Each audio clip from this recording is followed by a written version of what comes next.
So let's talk about dogs. So the first thing I'm going to show you guys is the old corpus and the brand new corpus.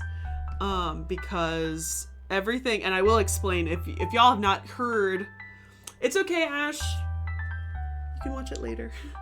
Or you can actually, Ash, if you have not seen it already on TikTok, I am slowly posting every single one of my dogs' videos on YouTube, and the first one went out today at noon. They will all go out. I have them lined up for the next 20 days and such. So you can watch those videos about the dogs that are coming out on YouTube if you haven't followed my YouTube already. And that is a PSA to everybody. If you have not watched my Dogs of Ancient Egypt series is on TikTok, was on TikTok, blah blah blah blah blah. You can watch it. You will be able to watch it on YouTube now. I am starting kind of the backlogging of putting my videos out on YouTube so that you can see them in other places if you never had TikTok. And so the dogs videos, I have 20 already scheduled and lined up for the next 20 days. One will go out every day at noon. And then I'm going to plan to post previous series essentially that I've talked about a lot. And a lot, not all of the Asking Egyptologist videos, but quite a few of them as well. So for those who don't know what this project is, essentially in my master's degree, we had to do a master's thesis. I wanted to do something that was easily understandable and easily accessible to all walks of life, those in or out of the academic space. Because while I do believe that obviously you should pick whatever you want to be your topic, I personally believe that everything should be understandable by the public, because if your topic is not, and this sounds kind of weird, but your topic needs to be fun, in my opinion, because nobody's gonna I want it to be able to tell it to anybody and say, this is what I studied. I wanted them to be saying, oh wow, cool, and actually understand it, rather than going, I'm looking at this one particular wall relief and interpreting the or I'm doing a textual analysis and looking at the grammar and like all of those things. I wanted to be able to say, I studied ancient Egyptian dogs and I collected all of the images that I could find to research them. And people usually, when I say it, say, wow, that's really cool. I didn't know that. I didn't know that ancient Egyptians had dogs. Like, yeah, they do. They do. Hi, Star. Welcome. I'm just doing a brief description of my project for those who haven't heard about it. So the first thing we're going to talk about is I'll show you guys my corpus and what it looked like previously and how I've redid it. I redid it recently. I still have quite a few things I have to add and change around it, but I wanted to kind of change it up so that it's a little bit more understandable to what I need it for at the moment. And then I have a whole list of numbers that we have to go through to make videos for, and so we'll focus on those dogs, but then we'll also look at new additions that have to be added to the corpus. That's kind of the big thing. For those who do not know what a corpus is essentially a corpus is a collection of a body. It's not a corpse, a corpus. A corpus is essentially a collection of one type of item or artifact. Sorry, I'm trying to... Where's my zoom?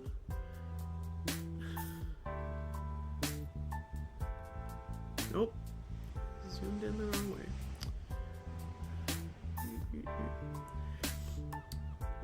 Oh, there it is. So a corpus is essentially a collection of one type of thing, at least when we're talking archaeological corpus. So, for example, my corpus is a collection of every single depiction of an ancient Egyptian dog. The way that it was originally sorted, this is the original one. I'll zoom in even more, is that I had sort of the type here. So like if it's a vessel, if it's a rock drawing, if it's a figurine, if it's animal remains, if it's a tomb marker, blah, blah, blah, blah, blah, gaming piece, like all of these things. Then I have a description. I also at one point was counting how many dogs are depicted in each of these things. And then I kind of decided that was kind of silly. Sorry, I'm gonna expand this so that you can see more.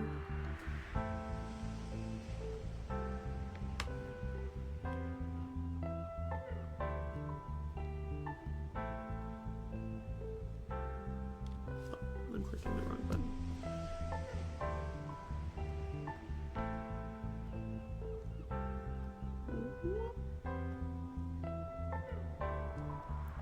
Sorry, I'm just adjusting so you guys can really see everything. So, oh god, I gotta fix these dang stream avatars. So, you got the type, sort of. You got the description. You have how many dogs are featured. A lot, most of them are just one, but a couple of them have quite a few. Then you have the provenance. The provenance is, I actually realized that probably should be provenience. I'm going to change that in my new version. The difference between provenance and provenience, if you guys don't know, provenance is usually talking about the chain of command and how a piece has passed through multiple owners.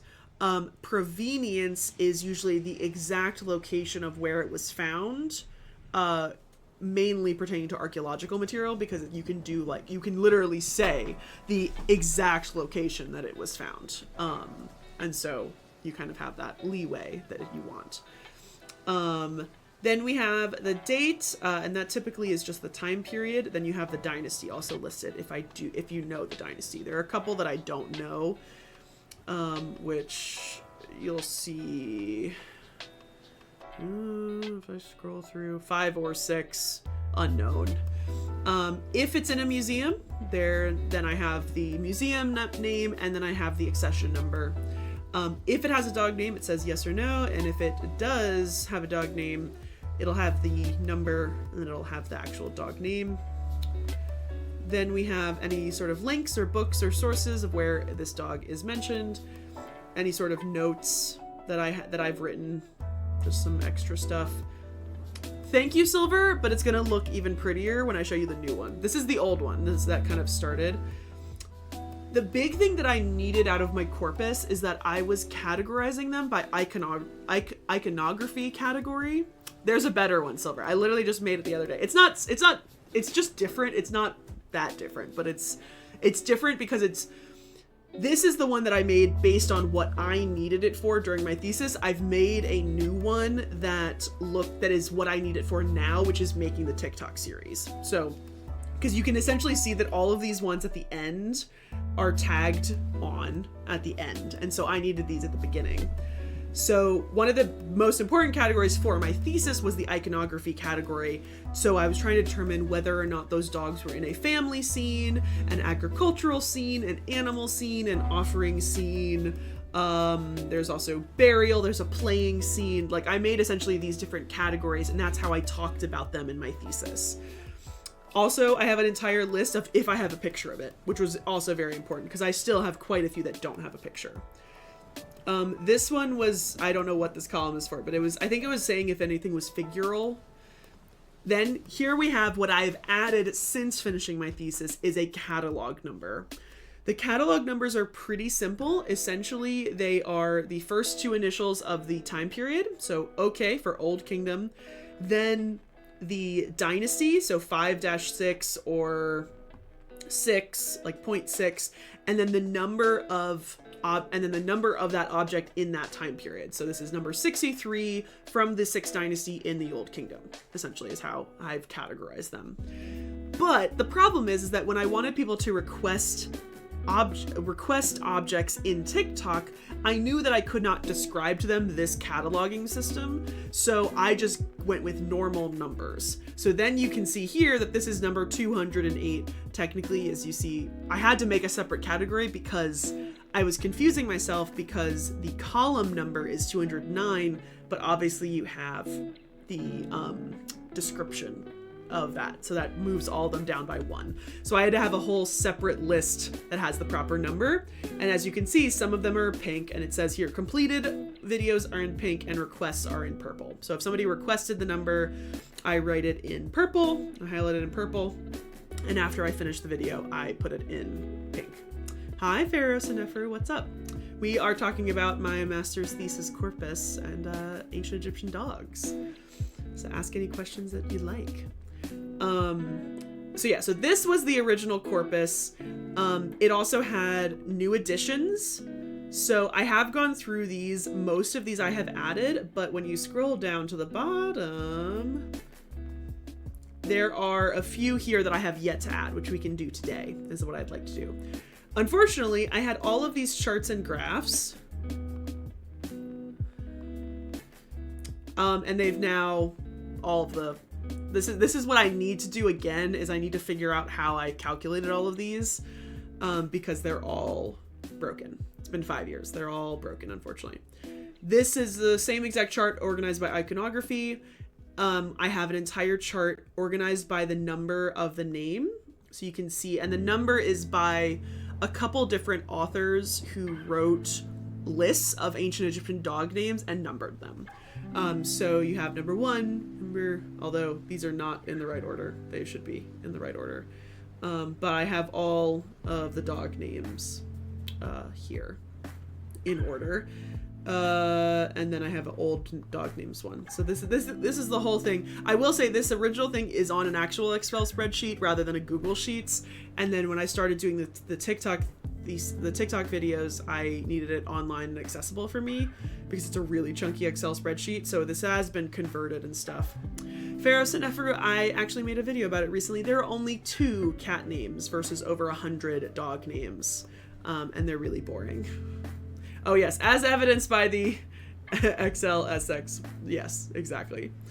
So I just uploaded it. So here is the new one. It does not look much different, but the one thing is I've lessened the amount of columns significantly so that I can literally read it on one page, which is super helpful. And then the catalog number is the first thing on the edge. The TikTok number is the second thing. I did include type. I don't technically need type on here. Description, and then also I've just tightened it a lot. It just looks really nice. And then we still got date, dynasty. I'm gonna change this. It's gotta be. Nope. Provenience. No, that's not how you spell provenience.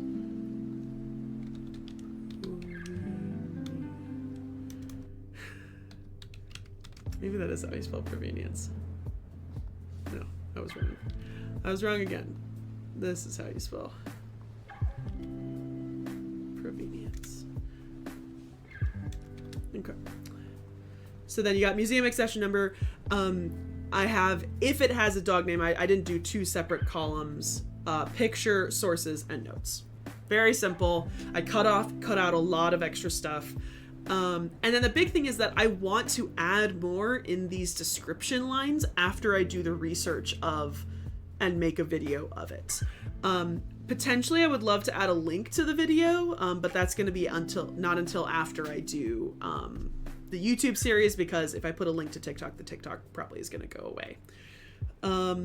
So you can see which ones I've already done. A lot of them. I actually have to see if I've added the ones that I still have on the list to this, because I have a feeling I have not. Yeah, I'm not sure. The other problem here is I really want to add the photos, but I have not found a very good way to add photos into an Excel spreadsheet. Technically I could, but I have yet to do so because the photo system is a little bit different too. So the photo system is just in my files. Pretty much these are all random extra pictures that I have to sort through, But essentially I go to saved images, and these are all images of the dogs. Hi, Give Him Nell. Ask me a question. These are all the pictures of the dogs, and as you can see, they are labeled with the they're labeled specifically with the catalog number. So that's how I can figure out like where they are. So when the problem with this is I still have to cross-reference when I find a photo, but it's just, I haven't really found a way. Like, let's do this. Like, can I...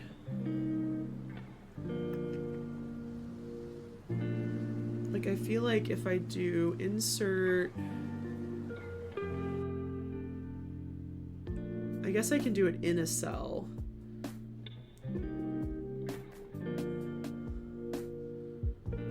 So let's do...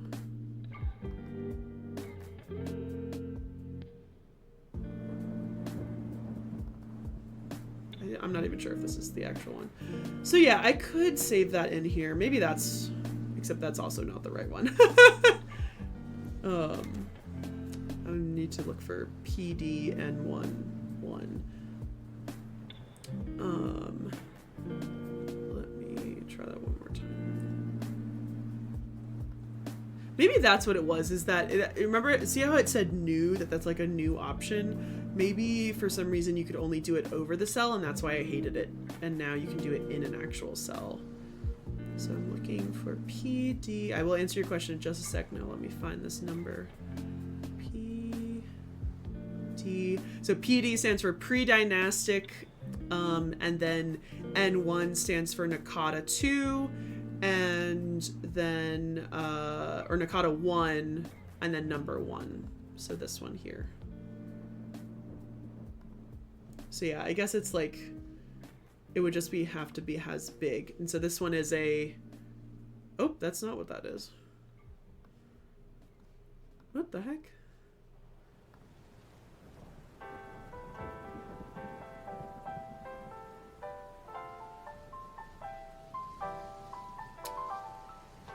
That is not,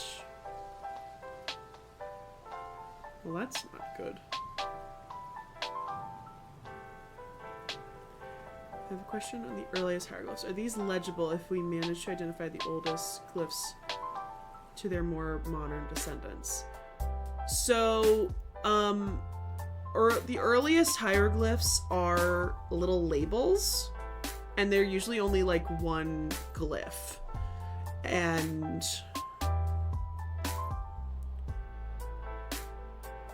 no, mainly because Egyptian hieroglyphs are so old, there's not really anything that would influence them.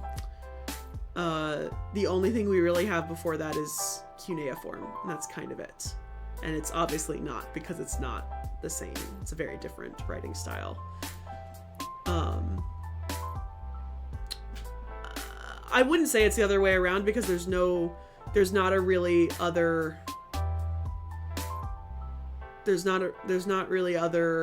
languages that use pictographs, pictographic script like Egyptian does.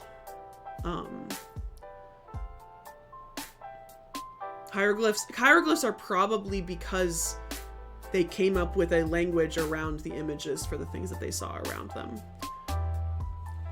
The most popular name for dogs, Seneferu, or just popular name in ancient Egypt? I gotta figure out what this one is.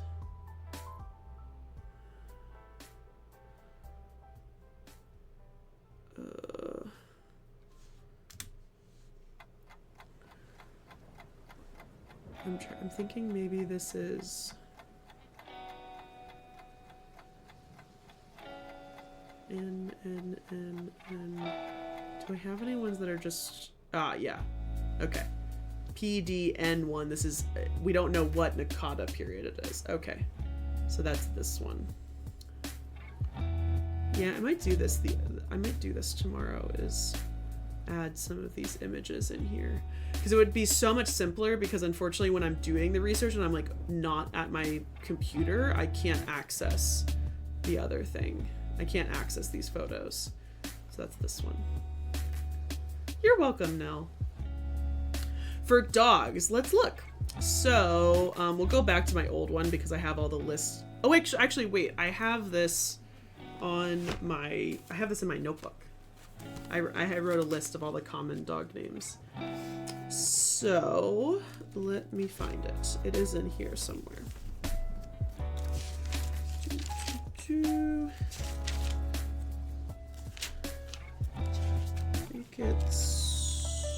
Yeah, name duplicates. So, the most popular dog name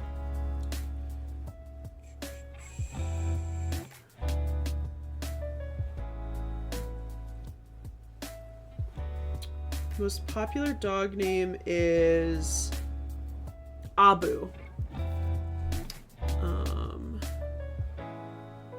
Which I'll show you one example. So Abu is the most common example because there is 1, 2, 3, 4, 5. What? Hi Nell. No, because if I remember correctly, Abu Simbel is a Arabic name, but that's actually a very good question. I don't know the answer to that. I don't know. I assume most places have Arabic names, and so I'm not 100% sure if... Yeah, from the village of Abu Simbel, which is Arabic. Yeah. The actual temples have probably a different name. Usually they have a special name sometimes. I don't know. Sorry, I'm closing things. Yes, so Abu is the most common ancient Egyptian dog name because there are 1, 2, 3, 4, 5 examples. 2 of them are not fully Abu, but it's close. So there's number 16 on our list is Ab. Right. I'll zoom in for this. Ab, which has been sometimes translated to mean horn. Sorry, I'll do 200. But then number 4. So number 10 is a longer name. It's Abu Tiu. We don't have a translation of that. Oh, thank you. Thank you, Nell. Hi, Becca. Welcome back. Hope you enjoy your food. We're talking about the most popular dog name, which at the moment is Abu. I'll give you all the examples. These are all my list of duplicates, so there are quite a few duplicates. So Abu is the most popular, number 4, number 16, number 31, number 15, and number 10 are all some. So here's Abu again. This might be completely spelled differently. I have to look at it a little bit closer, but Abu is definitely one of the most popular. Then we have... Sorry, TikTok says I'm inactive. I am not inactive. I am here. Thank you. We also have Tep Nefer. Tep Nefer is a really popular one.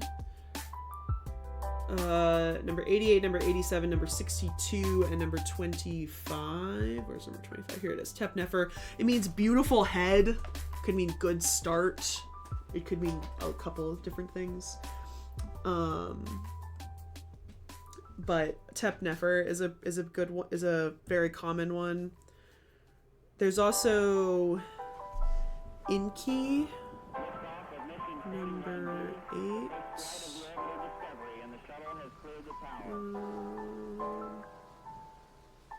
Oh, I realized the way this is weirdly organized, it's by the first number, which is not how this should be. Inky, the created one. Inky is, there's number 8, number 70, and number 7. There's also, Sa'u, which is number 43. Sa'u Nefer.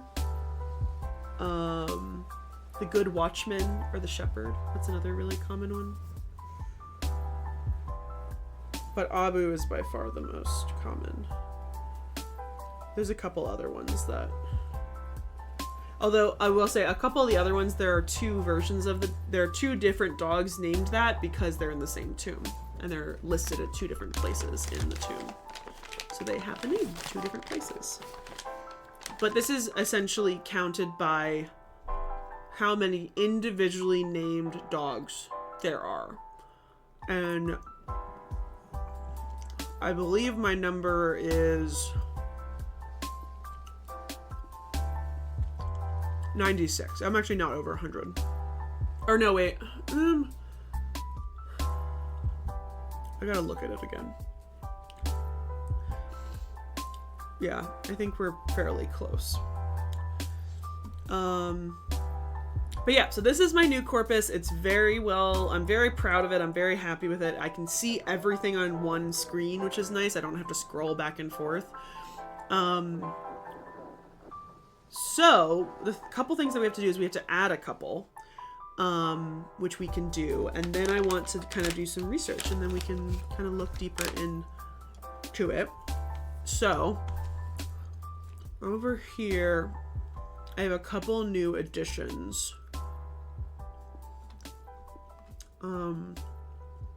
Which these are all from the Met Museum. Oh no. Well, that's not good.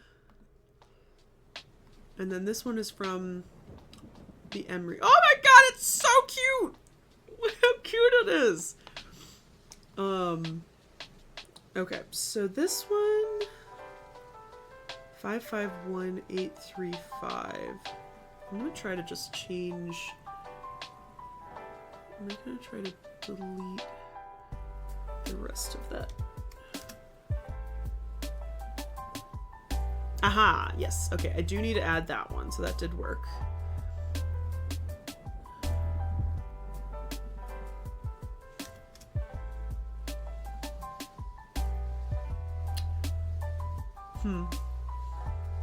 I think I have this one, but we're gonna check.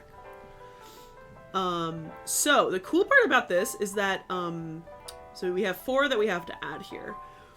The really cool part about this is that this piece I actually found when I was in the Met, because it's on display, and I actually made a video about it not knowing that it's not already part of my corpus. But we are going to double check, because I feel like I might, this was a couple years ago, I feel like I might have added this. The best way is we're going to search the object number in here, and it's 0 out of 0. So that is good.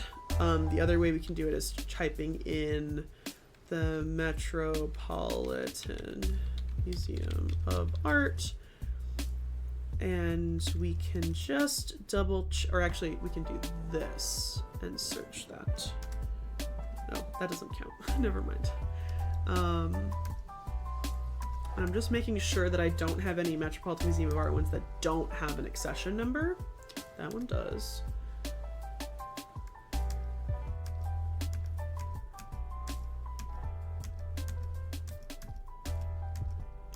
Does, because there are sometimes where I would have the museum but I would not have the accession number, so these all do have an accession number, so we're all good there. Now here's the thing that becomes a little bit difficult, is that I'm going to have to insert this somewhere within. Nakata is a real place. But you're right, I do believe it is from Stargate, but Nakata is a real place. All of these pre-dynastic stuff you'll see, they're all called Nakata 2, Nakata 3. It's actually, it's a place and it's a culture within pre-dynastic Egypt, and that is how things have been labeled, is based on time period within this one individual culture that surrounded that pre-dynastic city. But I do believe you're right. I think it is. I think I do remember that from Stargate. Oh yeah. No, we do have Good Boy. We have a lot of fun ancient Egyptian dogs names, which is really cool. Okay, so looking at this piece, we'll zoom in on it. Looks really cool. So this is probably part of a super large pre-dynastic palette that would have had not a dog, but a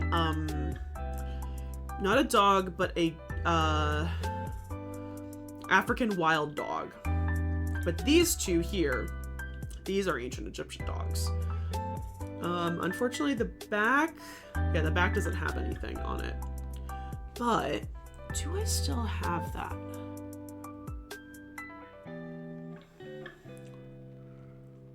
I feel like somewhere I saw a mock-up drawing of what it may have looked like, and I saved it, and I don't remember now. I think if...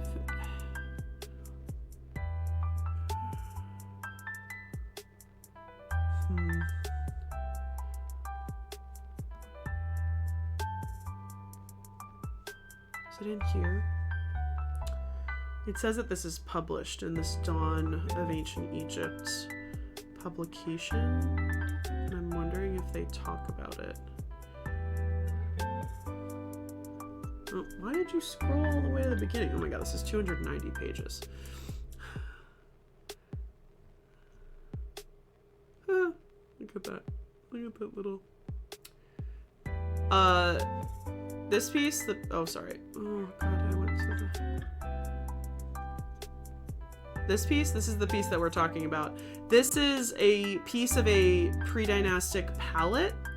A palette is essentially something that the ancient Egyptians would have used to grind down makeup, essentially. Why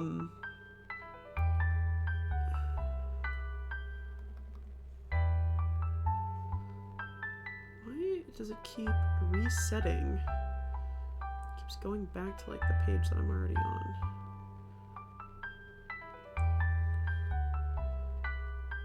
So this is part of my corpus. I've done a video on this one already. These are supposed to be little dogs. It's hard to understand, but they are. These are little dogs. You can see their little collars. There's like two-headed turtles. There's a lot of really cool stuff from the pre-dynastic. They're all kind of, these are elephants. It's really weird to look at it. Lion, that's a lion. He's a little bit of a blob. I should actually search through this document. I bet I'd find some more dogs in this. I'm just curious. It said it was mentioned in this document, but I don't know if it is. Let me just control find dog. Oh god, it's searching. It's like a 290 page. The lion is cute, but... Oh wow, look, these are all the things that were buried here. Oh! There's a barrel of a baboon. Dog is not in this document? I don't believe you.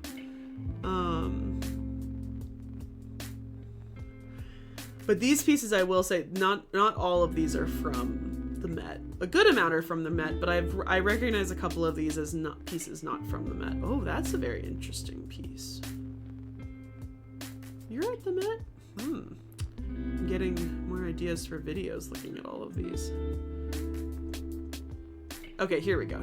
Early dynastic art. Okay, so I've done a video on this one as well. These are dogs here on this comb, and there's little elephants and a giraffe and big like heron or cranes maybe, and bulls. So this is called the two dog palette. Technically it should be called the two blah blah blah blah blah blah blah blah blah. It should be called the two African wild dog palette, because these two creatures over here are not domestic dogs. These are African wild dogs, but there are two normal dogs. There's one right here, and there's one right here. Actually, there's three, and there's another right here. This is called a... Oh god, I always forget the name of... I can't... These are called a...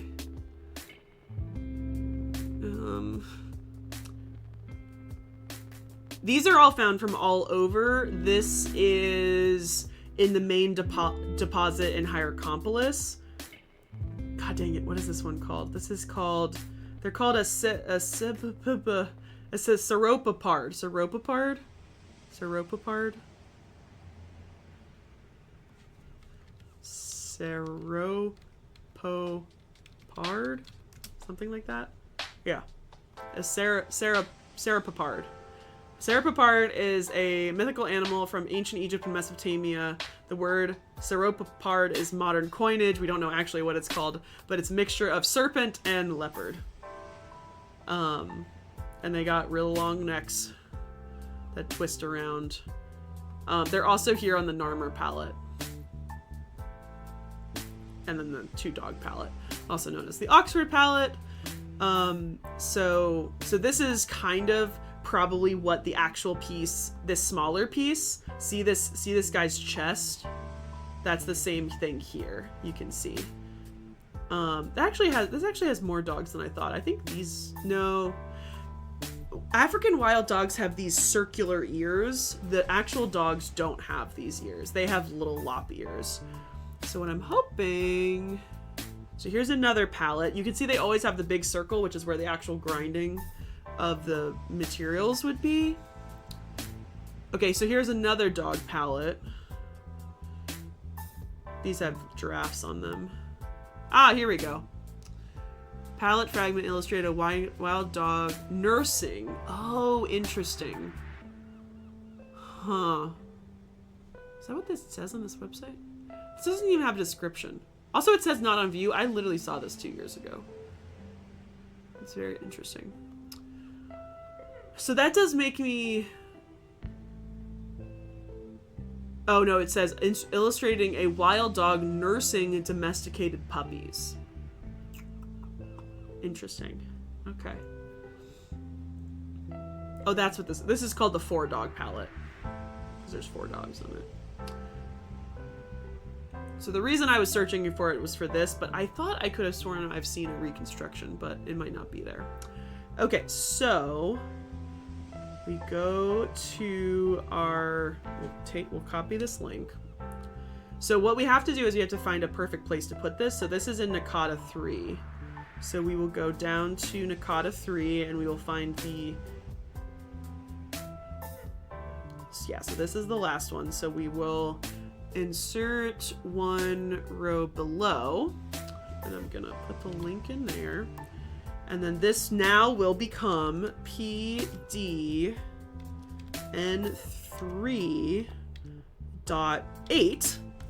The thing about this is I have to look at what the last number is, because the number for the, although actually I've made a video about this, but I don't think I gave it a number. So let's see what number we're at the very, very bottom. Although, I'm very confused now. I have to find a place. So 509. Let me look for 510. Just making sure I haven't already labeled something. Okay, no, there's only 2 versions. Okay, so this is gonna be 510. Which is actually crazy. Alright. Scrolling up, scrolling up, scrolling up, scrolling up, scrolling up, scrolling up, scrolling up, scrolling up. Where was I? PDN 3. So this is now going to be 510. And unfortunately, that's just going to how this has to go when it comes to the TikTok thing. At least I have a catalog number that kind of makes sense. So this is a palette. So this is a fragmented palette of, I'm gonna write similar to the 2-dog palette, with 2 domesticated puppies nursing on a wild dog. That is the outline of the palette itself. Other side is 2 damaged. So there we go. So pre-dynastic, yeah, because pre-dynastic is Nakata 3 specifically is around 3,300 to 3,100, so this would be, no, this is actually over 5,000 years ago. Yeah, over 5,000 years ago. At least this time period. Early pre-dynastic is about 5,000 years ago. So really, really old. Oops, sorry, we're going to this one. Okay, so then pre-dynastic period, Nakata 3. Now let's see if we have any information about this. So it said from Egypt, which essentially means, but it's said to be from the Eastern Delta. That's not really, but we'll include it anyway because that's what it says.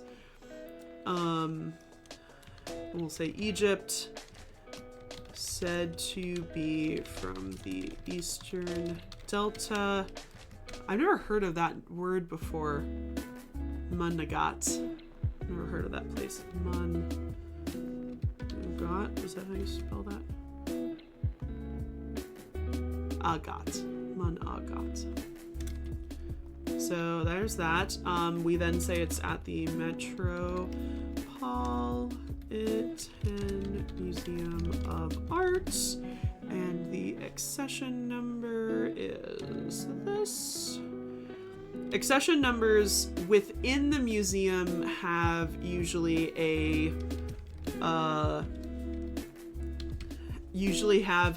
like code that makes sense to at least them. Unfortunately, oh wait, no. Purple means I've requested. Pink means it's already been accepted. So I've already made a video about it. So this one, the accession number, every museum is different. Usually in some places, the more ones that make sense is the first number is the year that it was accepted into the collection, and the second number is the number of items that were accepted into the collection that year, but it's usually not that simple. No, totally fine, FICO. So, FICO, this thesis that I wrote was slightly a way to dig at those who always said that cats were more important than ancient Egypt, because I believe dogs are more important. So my biggest example for that is that we have almost 100 different names, personal names for dogs, while cats only had 2. And I personally believe that the reason people think cats are so associated with ancient Egypt is because technically cats were worshipped. There were cat goddesses, there were lioness goddesses more likely. There's only really one domestic cat goddess, and that's Bast. The other ones were lionesses or like leopards and other things. And I truly believe that people think that means that they loved cats on a more personal level rather than like worshiping them. But I believe that they liked dogs better. Because this is, again, I haven't taken that time to make a similar corpus to ancient Egyptian cats, but we're at 510 depictions of dogs. There are so many different depictions of dogs, and I just don't think there are as many of cats, truly. And then the other thing with cats is that they also had, in the very later time periods of ancient Egypt, cats were almost, to worship those cat goddesses, they also sacrificed a shit ton of actual domestic cats and made cat mummies. And we have found millions of these mummies, of these animal sacrifice mummies. And so I think people kind of got it in their heads that that is something that they loved cats, but like they literally bred cats to be sacrificed for these ritual offerings. So it's not really the same. There are no domestic dog gods. There are jackals, which are a canine genus, but they are not domestic dogs. And then there is a god named Wet-Wawet, who is a wolf jackal god. Again, both different versions of canines, but not domestic dogs. There is no domestic dog god. Although, however many times people think Anubis is a dog, Anubis is not a dog. He is a jackal. They are very different creatures. Jackals are weirdly closer to foxes. Sort of. Yeah, they're all kind of, they're similar, but not all the same. All right, you guys just saw me add one of those things in here. So perfect. I'm also going to link this article in this so that I can read it. But it also, anything that I try to do, in here, I try to always keep any sort of text. I'm also going to save this because if you didn't know, the Metropolitan Museum of Art like leaves a lot of their pieces, like publishes a lot of their documentaries, or not documentaries, publications online for free that you can read. It's a jackal. It's a jackal. So yeah, it's made out of Greywacke. So loaned from the museum by Henry Fisher in 1958 and then donated in 1962, acquired from a dealer. So this was purchased by an individual. Ironically, Henry Fisher, though, is actually one of the people who wrote about ancient Egyptian dogs, so it doesn't surprise me that he bought this for himself. All right. I have to check on this one. I know that I have other pieces from this thing, but I don't know if I have this specific one. This one is a very strange one because it's all in a million tiny pieces, but I don't think I have this specific one. So is this Ketty? Yeah. So find Ketty. So in some cases, I would put different images from the same place in different entries, and sometimes I don't. It kind of just depends. I'm glad, Feko, and I want you to spread the word that I believe dogs are better. And I think it's more because I'm a dog person and every Egyptologist I know is a cat person, but I might just be. I think I prove people wrong with all this research. Paranoid, we just added our 510th, and we're about to, we have 3 more to add, and then I even have more on a list over here. But we're gonna transition and do some of the more research for some of the videos that we can do later. But we're gonna add these ones quickly. Okay, so Ketty. So as you can see, I have 1, 2, 3. I have 3 from Ketty. 26.3354. Okay, I do have this listed. So this is a really confusing one. So I have, this one has 2 accession numbers. It's 23.373 and then 23.354FF. And then there's 2 here. This one's a very confusing, like, part because it's all part of this, like, very scattered large scene that is probably, so like this is the original scene kind of put together. So you have Ketty hunting in the desert, and you can see there's one dog here, another dog here, hyena, not a dog. It's hard to tell, but this is a hyena. He's got pointed ears, he's got that really thick tail, and he's really burly. That's a hyena. There, we got another dog here. We got another dog here. Lion. Leopard. Or panther. I don't know what we would consider that in Egypt. There's another dog here, another dog here, and 2 dogs up here, another dog here. But then everything else is kind of scattered. And so you can see a portion of like the face, and then a portion of one dog here, one dog here. And then somebody took this piece out and tried to make it into a bowl, and then they gave up. Yes, they were absolutely used for hunting dogs. The thing that I always want to make sure people understand is that we're not looking at dogs as pets. It's like a very big thing that I kind of put at the beginning of my thesis, that like dogs were more than pets. And the same thing with cats in ancient Egypt. They were personal animals is the word that I prefer to use, because the word pets in our day very rarely doesn't mean that it's a working animal. Like, there are definitely pets that can be working animals, like mini horses and little cows and stuff that some people will consider their pet, but then are also a working animal. In ancient Egypt, these are exclusively pretty much working animals, but you can tell some of them were very much loved as a personal animal. Common type of dog paranoid, or common type of depiction? But very good question. So yeah, you can see these are all from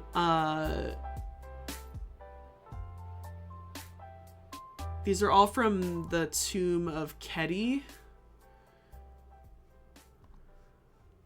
Yeah, from the tomb of Keti, first recorded royal treasure of Mentuhotep III in Deir al-Bakhri, but the tomb is really, from my type column. Yeah, so the most common type is going to be relief. When we're talking kind of that very basic of like what it is, a lot of these are going to be reliefs in tombs. But the other thing that I just realized, half of these relief are spelled differently. I'm gonna have to go back through. The cats and dogs are native, yes, to Egypt. Cats and dogs are native to Egypt. They were domesticated very, very, very early in history. Probably in, I'm sorry, I don't know about cats. Dogs were domesticated very, very early in history. At least the ones that are in Egypt were probably domesticated in the Near East and migrated over to Egypt from like the Sinai Peninsula.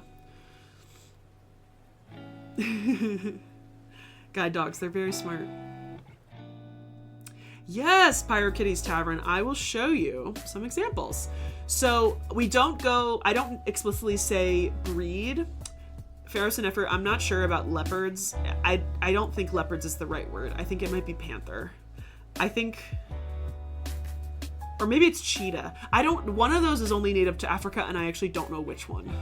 I know cheetahs are native in Africa. I think leopards and panthers are not native to Africa. I think they're South American. I'd have to look into that. I'm not 100% sure on that one. I don't know. I don't know the difference between a panther and a leopard, to be honest. But to finish your answer, paranoid, most of them are going to be reliefs. There are quite a few figurines. There are definitely pieces of pottery. There are burials. But a lot of these are going to be reliefs, either on wall reliefs or on like stela or stone fragments and stuff. So let me find you guys a good example of, let's find a good example of an Old Kingdom dog. So an Old Kingdom dog, and again, we're not going to use breed. I'm going to use breed types because it's unclear if these are actually breeds or if these are a depiction of what is the perfect, most beautiful dog of that time period. Like, I want everyone to really think about that for a second, that like, it's not necessarily that the ancient Egyptians actually bred a dog that actually looked like this. Because remember, we're not looking at photography, we're looking at art where they are depicting what they consider to be the most perfect, the most beautiful image of everything. So, a collar. Yeah, they do have collars. I'll show you guys some collars as well. Yeah, so that's why you do see a range, but you will see these quote unquote breed types throughout different time periods of history and how it kind of shifts. So in the Old Kingdom and Middle Kingdom, the standard for their dog, oh, sorry, there's an ad break. I'm gonna take some water.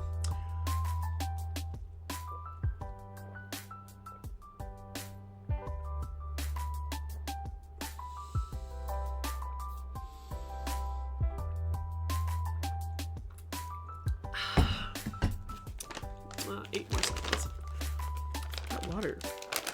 Stinky. I'm sorry, that tasted really bad. Okay. I didn't talk during the ad break. You're okay. So the way that typical dogs were depicted in the Old Kingdom and Middle Kingdom is like this. The very pointy ears, the very thin body, thin legs, and the curly tail.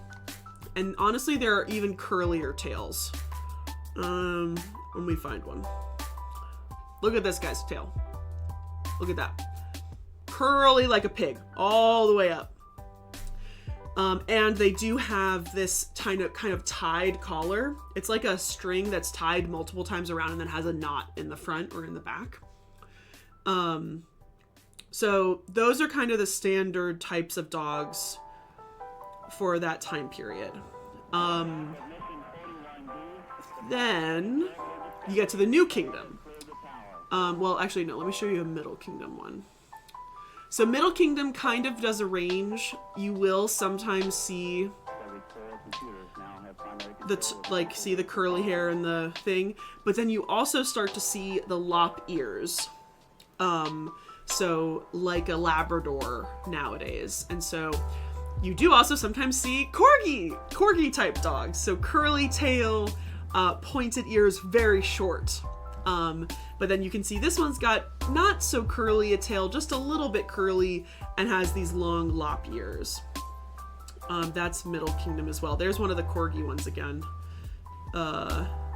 He's got quite a few little corgi ones. Oh my god, look at those. Look at those corgi butts. Yeah, thinner back. So you can see these ones are a little weird. But you are still gonna see some of those Middle Kingdom dogs. I'm trying to see. These are some of the most famous dogs, and you can see all of his dogs are kind of a wide range, a wide mix. This is the Stela of Antef. He's a pharaoh, and all of these dogs have very interesting names, as you can see by the hieroglyphs, and a lot of them they're in Egyptian because they're written in hieroglyphs, but they are believed to be names coming from Berber, which I think is not even the proper word for that culture anymore, but I'm blanking on the actual one. So that's the possibility, Baha. And again, you have to kind of understand that, like, yes, the possibility is either that they are actually breeding dogs, just like later humans did, and they bred dogs for specific reasons, or they are just drawing the dogs because they want to seem that they have these dogs that would be able to burrow or do something like that. Because the other possibility, these dogs, especially the ones that you have names with, they're so loud. I'm so sorry. Who did that? Real Negro Beards.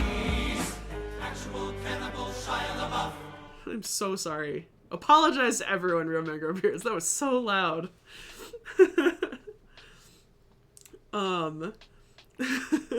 Welcome. How are you? The thing with look out, he's caught in a bear trap. The thing that's very possible with all of these different dogs is that they do not necessarily have to have actually existed in real life. It's very hard to kind of wrap your head around this, but like, it is absolutely possible that these ancient Egyptians actually freaking hate dogs, but they see that adding dogs to their funerary stela or their tomb, or adding little figurines will somehow protect them or give them advantages in the afterlife. Like, it is entirely possible that just putting images of a dog next to your ankle is showing that you are a strong leader and that you are a commanding person and that you are fast like a dog. Or, for example, if you have a huge hunting scene in your tomb, it means that you will be able to eat in the afterlife because all of those dogs on your tomb wall are hunting for you and getting you food.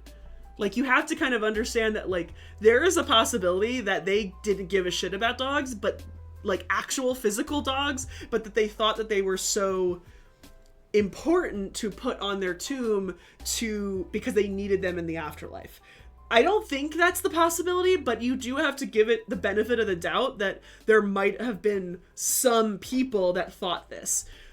One of my biggest takeaways with ancient Egyptian dogs and the depictions of dogs is that if it does have a name like these, I think then that increases the likelihood that they were real dogs to that ancient Egyptian. They were real personal animals to that ancient Egyptian.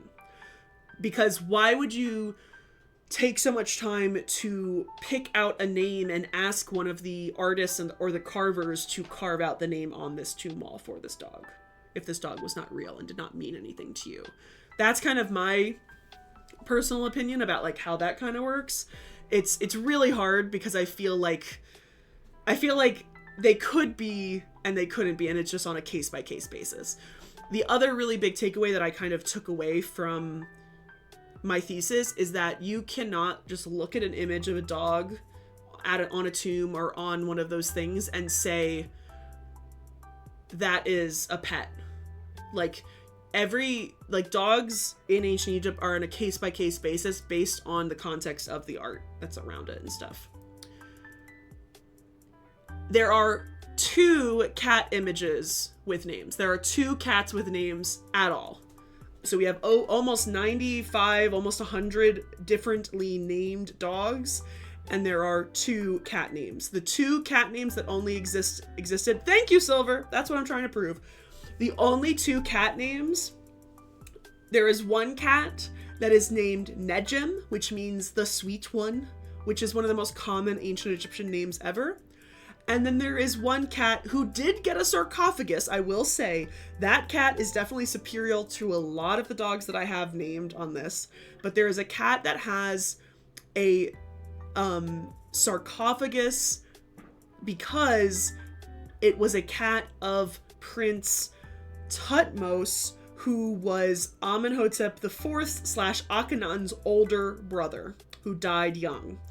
And there is a sarcophagus for this cat that's in the Cairo Museum, and that cat's name is Ta Miyu, which means lady cat. It's literally just female cat. It doesn't even mean lady cat, it means female cat. It's like not even a real name. To me, that is not a real name. I know it is technically a name that they gave that cat, but technically they are just giving the definition that it's a female cat. I don't think that's really, I really truly don't feel like that qualifies as a name. I think it's literally just Ta Miyu. It's just. Yeah, but even lady would be Nebet.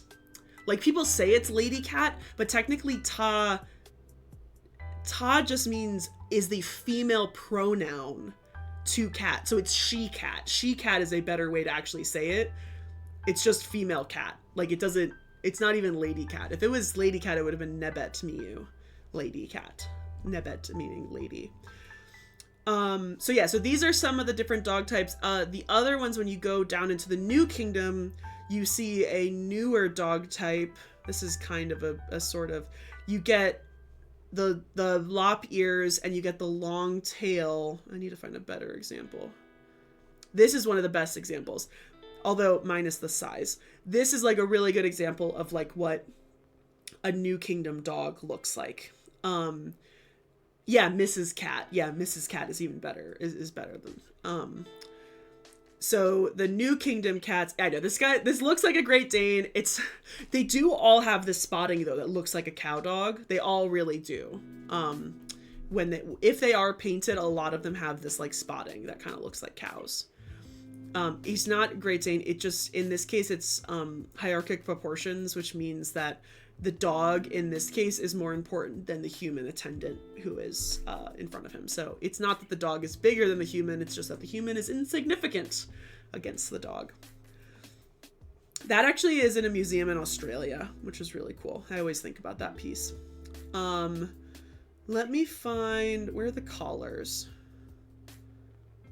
They should be in New Kingdom. Here we go. So these are the two collars. I might even have better photos.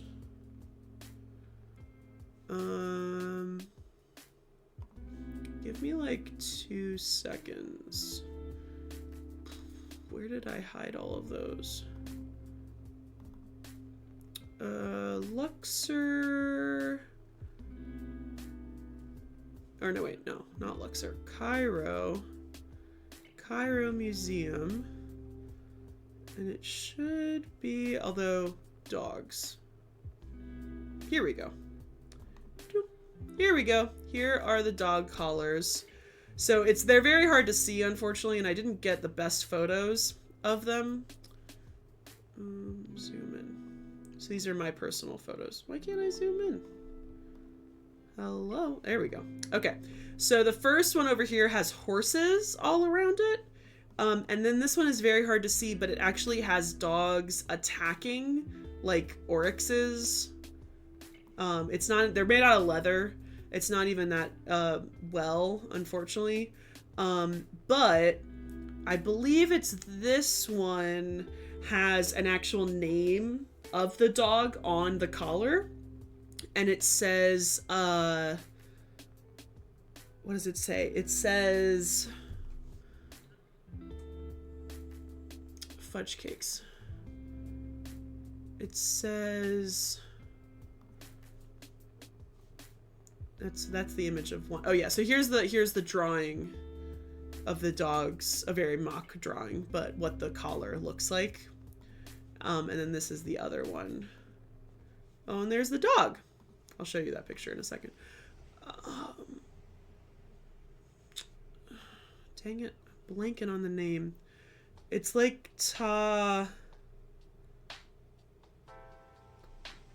it means of the town or of the city, which is Thebes. It's on here somewhere.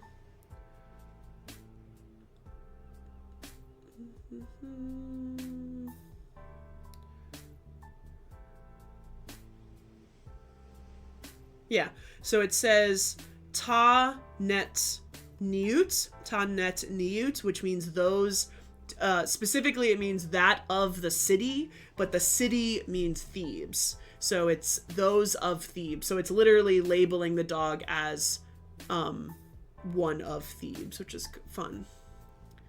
You know science. Hello, Plump Tardigrade. Hello, welcome. We're talking about my master's thesis. Oh yeah, I'm so glad you were suggested to come over. Yeah, we are big fans of science. Very good friends with science. Obviously the human. The dogs are always most important. But welcome. So we're going over my master's thesis, which is images of all of the dogs of ancient Egypt all together. And we're adding a couple actually to my corpus that I've never been able to add. But we were going over what types of dogs look like in ancient Egyptian art. I don't have images of the actual dog. Thank you so much for the follow, Plump. These are the ones that I actually saw in the museum.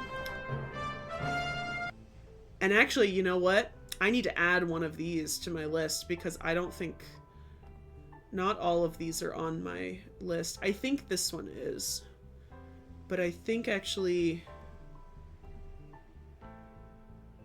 also this one should not be in here. There's no dog in this. 36346. I think that has to be added. And 20697. I have to check if this one has to be added too. Because look at that little dog! Look how cute he is! Look how cute! I can't stand it. And this is one of my favorites. I was so happy to see this one in person. Look how tiny it is! Look how tiny! He's so tiny. He's got such a sharp nose. He's got a very, well, as it is, this piece is so, like, the proportions are all off. They're very odd, but I do love it's like this man and his son sitting in front of him. but like this dog is so tiny. He's like a Chihuahua, which like I've seen these like sort of corgi type dogs, but their proportions seemed much bigger. Like they seemed larger, and this one's like really tiny. I'm pretty sure this one I've added to my corpus. Oh, and then here's Seneb. It was really hard to get a good picture of Seneb, but Seneb is a dwarf, is a person with dwarfism and stuff. So Seneb is sitting here, and you can see his little short legs, and then these are two of his dogs, and they have names. But this is his false doorway. That was from his tomb and is in the museum now. Oh yeah, that's a better picture. Oh yeah, and these dogs, these are from Nefermaat's tomb, I think. This is just one dog, but these are foxes. Oh, and these guys, look how cute and chunky these are. These are little like gaming pieces. I thought these were so cute. I don't think I added the picture of the deceased dog in here though. He's somewhere in here.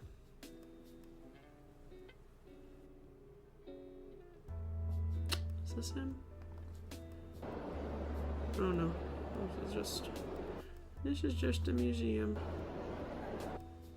Somewhere in here. He's here somewhere. Oh, here. Oh yeah, here he is. Oh, here. Oh yeah. So let's look at this.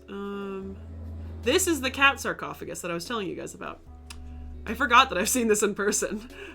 This is the cat sarcophagus.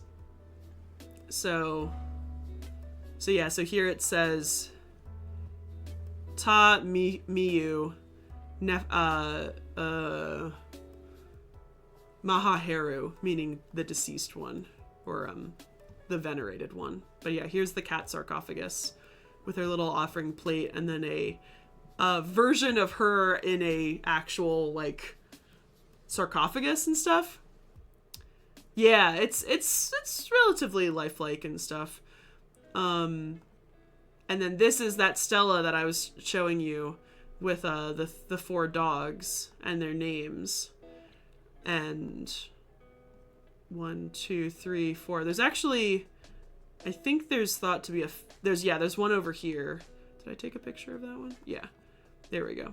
So yeah, you got 1, 2, 3, 4, and then 5, but he's been scratched out, unfortunately. Though his name is still preserved, which is nice. And this name is almost there. But yeah, so I was excited to see this one in person, as well. I was taking pictures of all of them. Where's the dog? Oh, here he is. Here he is. There he is.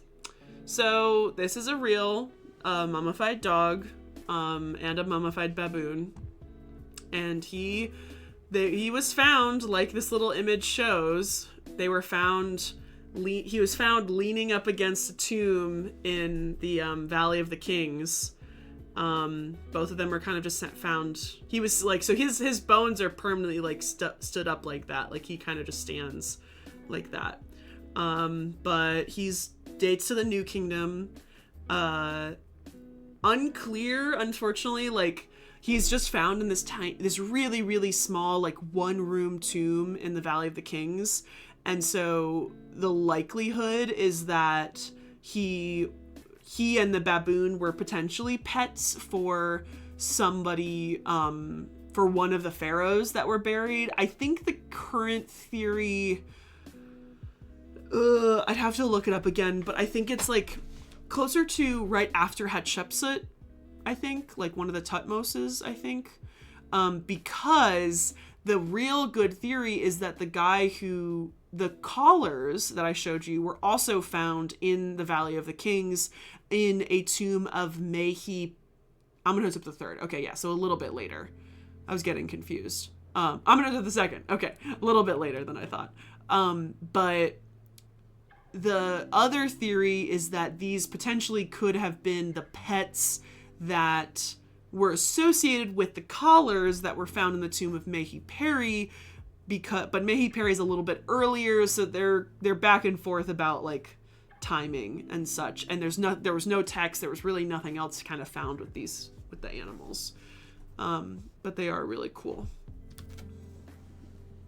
So sorry, I do want to grab this, this, this, this, this, this, this, this, this, this, this, this, this, and oh, there's more pictures of the collars.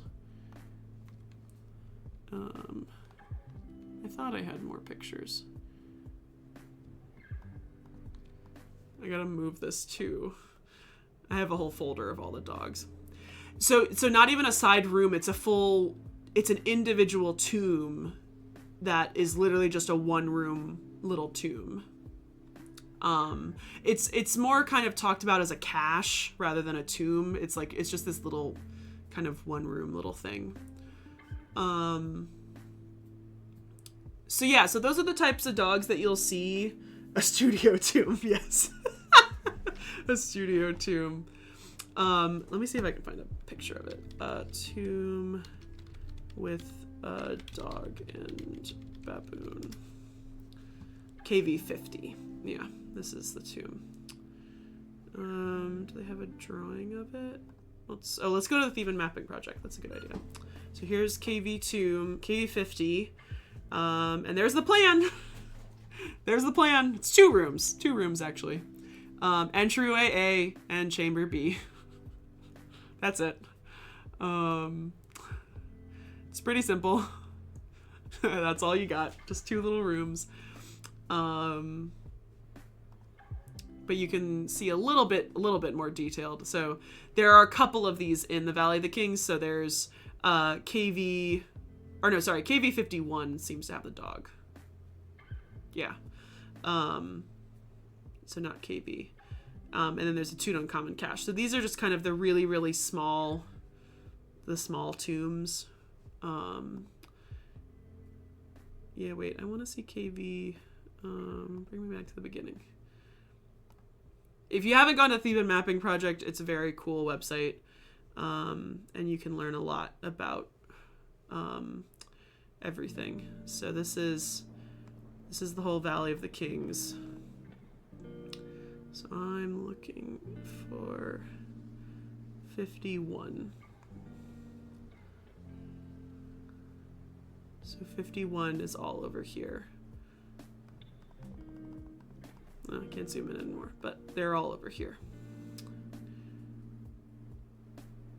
It's weird that 50 has the picture with the dog, even though it says baboon and birds, but 51 is the one that says baboon and dog. But here are some of the baboons. But yeah, very simple. Undecorated. Three adjacent tombs referred to as the animal tombs, KV50 and 52, said to belong to pets of the king, perhaps Amenhotep II because of the proximity to his tomb, but the theory can't be identified, so it's unfortunate that we do know it's New Kingdom, Dynasty 18, but that's kind of all we know. And it was 1906 was when it was discovered. The tomb is inaccessible and filled with debris. Always great. Yeah, Theban Mapping Project is great. It's definitely looked a lot different since it used to be totally different. Hi, Mark. Welcome. We're talking about dogs. What else was in there? Literally nothing. It's just the animals. Not much else. And also, I hate to say it, 1906, they're not writing down what else they found. Which kind of sucks. Okay, so going back to this, I have completed this. This is fine, but look how cute he is. He needs to be included. So this is a Ptolemaic period dog. I didn't typically include a lot of Ptolemaic period stuff, but we're gonna include it because we're nice. So we're gonna scroll all the way down to the bottom. So at the very, very bottom of this thesis is the unknown, ones that we just don't have a date for, unfortunately. A lot of these are some burials from Edfu. There aren't too many, luckily. But then I do have 2 Roman ones that were found in Egypt. I typically don't include those either.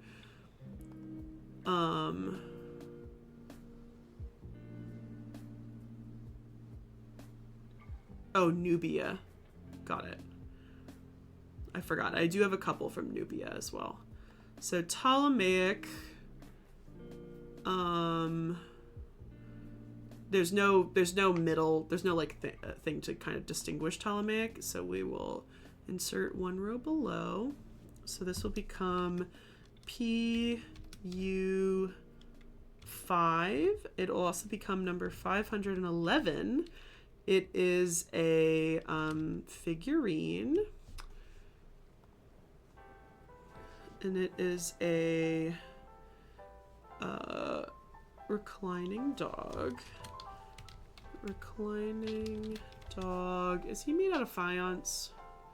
He looks like he's made out of faience. Pale green faience. Reclining dog made out of faience. Does not look like any typical Egyptian dog, as it has much longer hair. There's not a lot of long hair Egyptian dogs, but he's kind of got, I can tell he's kind of chunky because of the hair.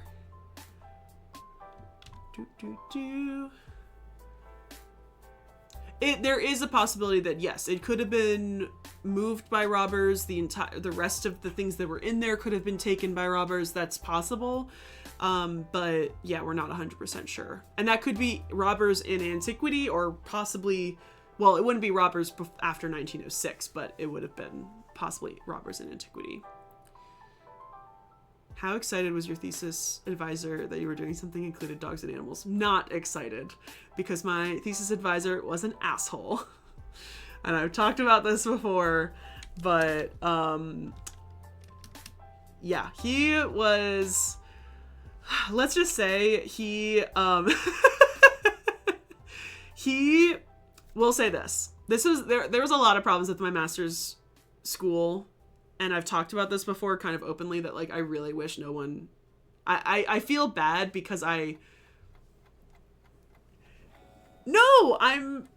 so I would love to kind of publish this. I am considering trying to publish the new updated list of dog names. I don't know if I would ever really publish this whole thing. To be honest, I don't know.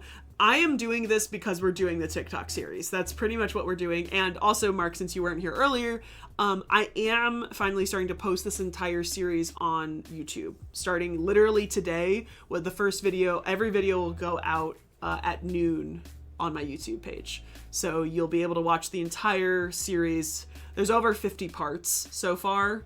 But yeah, I am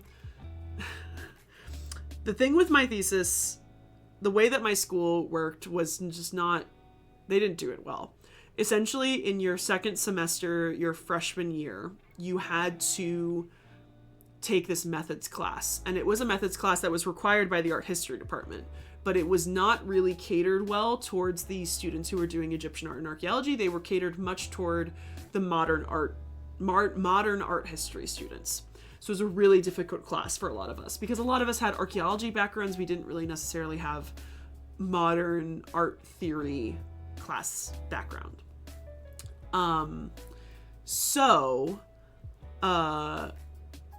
Yeah, I have considered it, and I don't know. I've gone back and forth about it, because unfortunately I never really got deeper into like the theory parts that I have, and I wouldn't really want to. I would love to be able to publish this into an online database. That doesn't seem possible just because databases apparently need a lot of coding.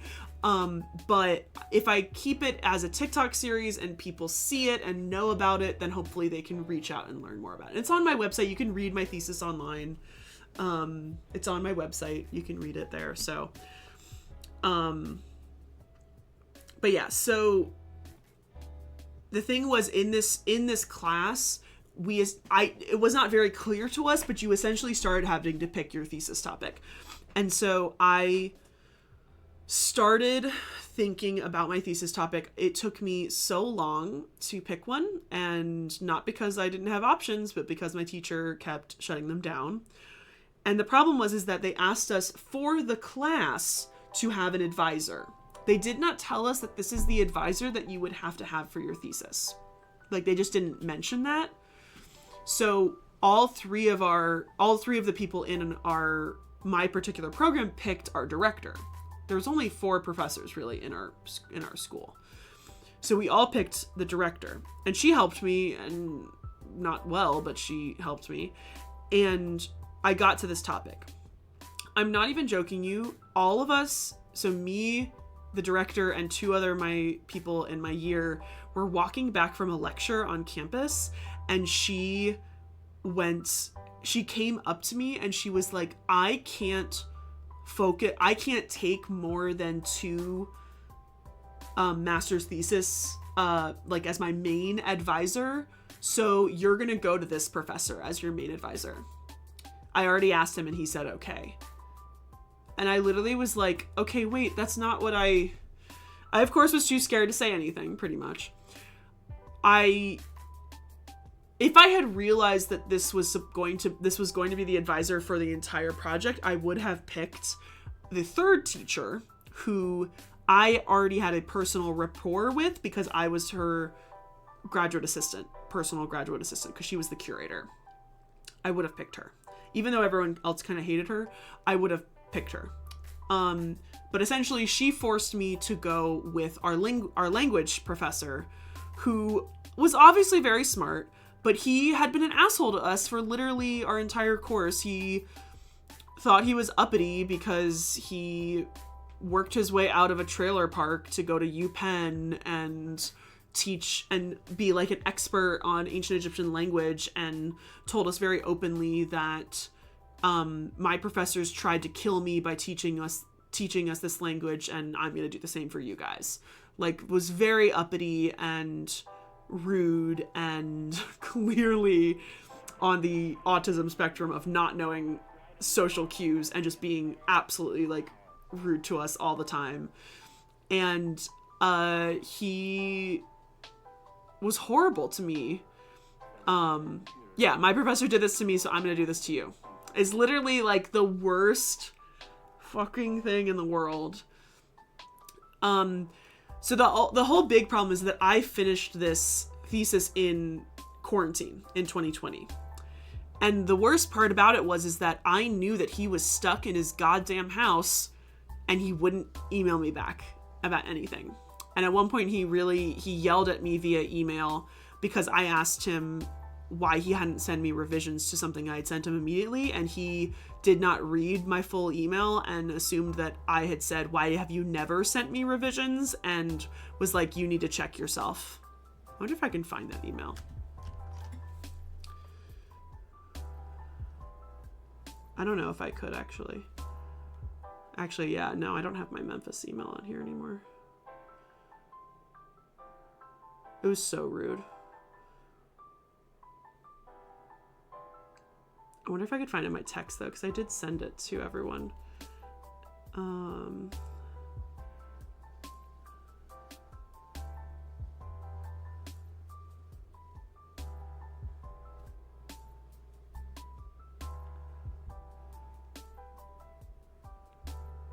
wonder how I could... Oh, I gotta think about it. Mark, I truly think, to be honest, I've met so many people who have loved their thesis advisors and call them by first name. I really, unfortunately, think that it is a one-hit wonder of my university, to be honest. And I think it's kind of within Egyptology, to be honest. I feel like a lot of archaeology professors are much more chill. In Egyptology, it's just not. Yeah, so I did get through it. I think he thought that this was kind of useless because obviously, like, he was so much, like, more uppity and stuff like that. But yeah, he made me do so much shit. I have an entire section in my thesis where I have to define the difference between dogs, jackals, hyenas, and African wild dogs and their depictions. And so you can know what, like, the difference in all of them are. All right, where is this piece from? We don't know. It's from Egypt. Egypt, otherwise unknown. It is at the Metropolitan Museum of Art. Metropolitan Museum of Art. There is no dog name. We do have a photo. And I did put it in there. Perfect. I realize I do actually have to save this image. But I need to know what number. PU5. Dog corpus saved. I forgot to do this with the other one, but P.U.5 JPEG. I'll figure out the other ones. Okay, but look how cute this dog is. So this is another one. Middle Kingdom, crouching dog. He's so cute. Yeah, I do save the photos. I do save the photos. I'm trying to figure out a way that I can integrate them into the Excel spreadsheet, but I do have the photos. They're in here. And they're all labeled with the catalog number. As you can see, a lot of these are photos that I took out of a book. And not even scans out of a book. They're photos I took out of a book. But yeah, I do need to go through and save some more. Okay, so this one said it was Middle Kingdom. Let's scroll back up so we're in the Middle Kingdom. Okay, let's... Middle Kingdom...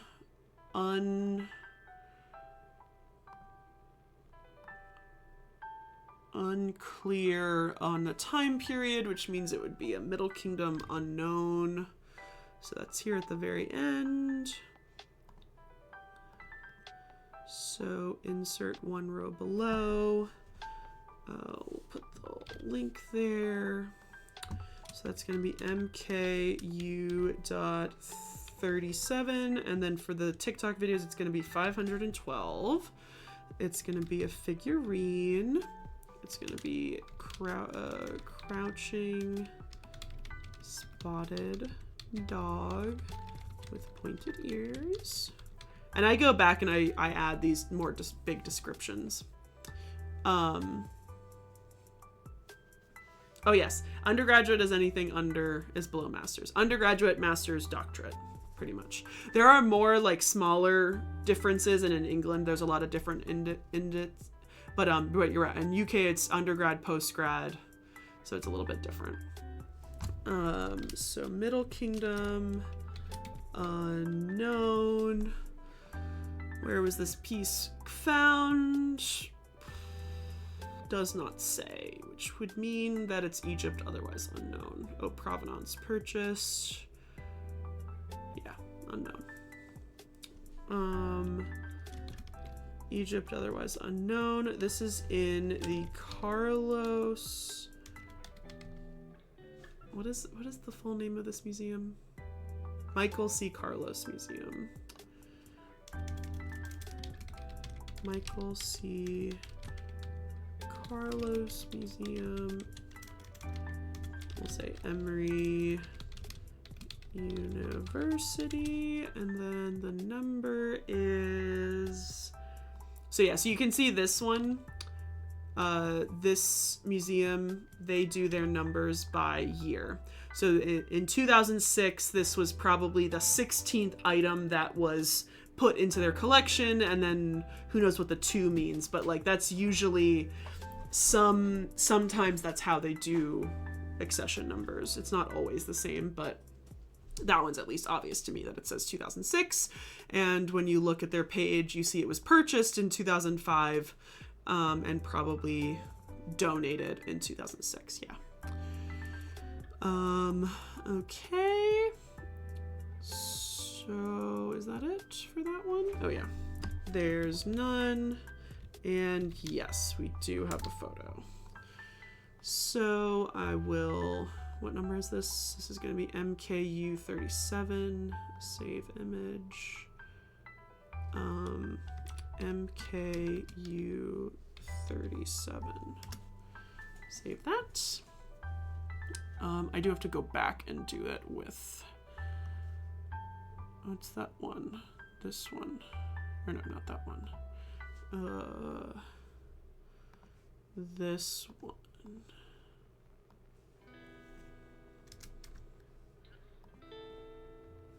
And that one was it was PDN3. Oh my god, this Excel spreadsheet is so long. Yeah, it could be a unit number. I always forget how accession numbers really work, because no museum does it the same. Or they do. Some museums might do it exactly the same, but not always.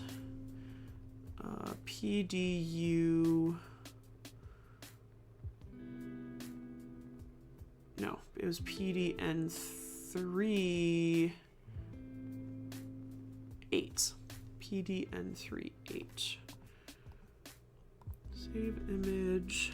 PDN3 8, and then I'm going to do -1 because I have multiple images of it, because I want to have the back image of it as well. So this is the back. Save image. PDN3 8-2. So that's my labeling system for the photos as well. Okay, so those ones are all done. I think we're just going to do those. I do have more. I'll show you where I have found some more first. Oh, actually, I do have one that I want to add that you guys are going to love. So I'll show you the two places. So there are two places. Yeah, so I discovered this website called Panda.org. Panda essentially is a pre-dynastic online database of a large variety of pottery, palettes, a lot of different pieces. And you can see this, they have their own numbering system. And essentially, I went through and searched, and you can see there, I have a whole lot of lists of things that need to get added. I think it's because I searched dog. Oh yeah, look, you can see. So I searched dog. Search? Is it gonna search? Ooh, it's going. It's just thinking about it. So yeah, so these, quite a few of these I don't have. I think I have that one. But also, who knows? I don't know when I wrote this down in this notebook. How many results do they have? 16?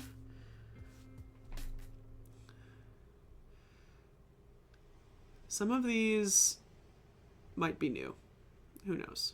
But I gotta go find out. So yeah, C1 I need this one. I need 14, 20, 23. I apparently have that one. And I have that one. I might have to check this, to be honest. I don't know if I have these. But yeah.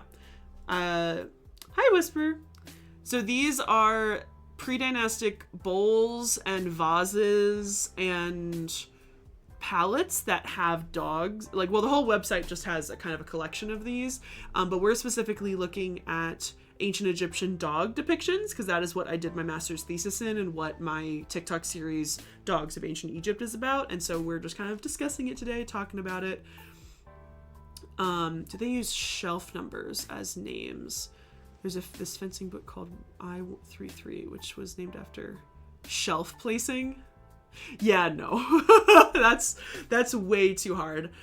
Because you don't know how, like, honestly, museums work, but I do think that's funny that a fencing book has kept a shelf number.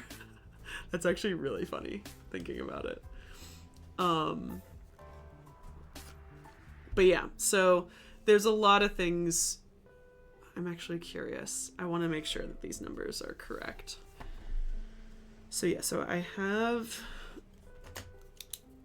we have to add C1, C4, C20, C23. I have to add this whole front row. But then this is C109. So this is Gabellin, Princeton, 1930. So we'll go into my database and we'll do search. We'll just search Princeton. 3491. Yeah, so 3491. So I already have that image. I'm actually, now that I think about that, I'm gonna add this. Oh yeah, it's here. Okay, I have it here. I'm gonna say, I'm gonna add Ponda catalog number C09. Oh, I'm gonna do that just so I know that I've looked at it already. So then this one is also Princeton, and that's 493, and that's this one. So this is also Ponda. It's 110. Just so I know that I've already looked at those. 152 is the Ashmolean Museum. 2778. 2778. Yeah, so there it is. So the interesting thing is you can see this gives so much more detail. This says it's found in an actual tomb, and it gives the actual tomb number, which is really interesting. So I guess if I click this, it gives me more detail. Oh, wow. It gives a lot more detail. So I actually have to go through this and add a lot of these. And look at all the references it gives. This is a great... Oh, look, there's Petrie. So it looks like it was discovered by Petrie. Oh, and it does give the actual picture of it, but it does give a nice drawing, which shows... I guess that's our little dog? I wonder. A dog with a short upturned tail, a knot under the chin. Yeah, he's right there. That's the dog. Or no, this is the dog, I think. Oh no, there are two dogs. Yeah, there's one dog. Two little dogs, and they're chasing the oryx, chasing the other animals around. It's just fun. So yeah, so this gives like way more detail than I need to add to it. So I'm gonna add those later. But the one that I did want to show you, which I just discovered, is that there are some pieces from the Turin Museum that I need to add. So I'm giving not a trigger warning, but a possibly not safe for work warning. This is called the Erotic Papyrus, and it does have a dog in it. I believe.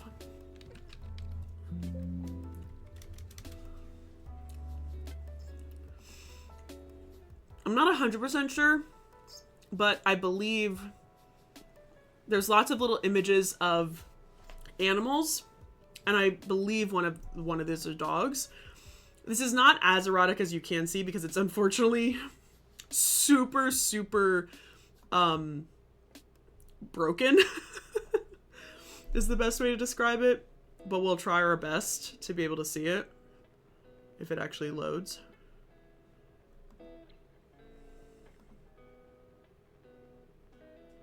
I'm gonna refresh the... Oh, this is the back side.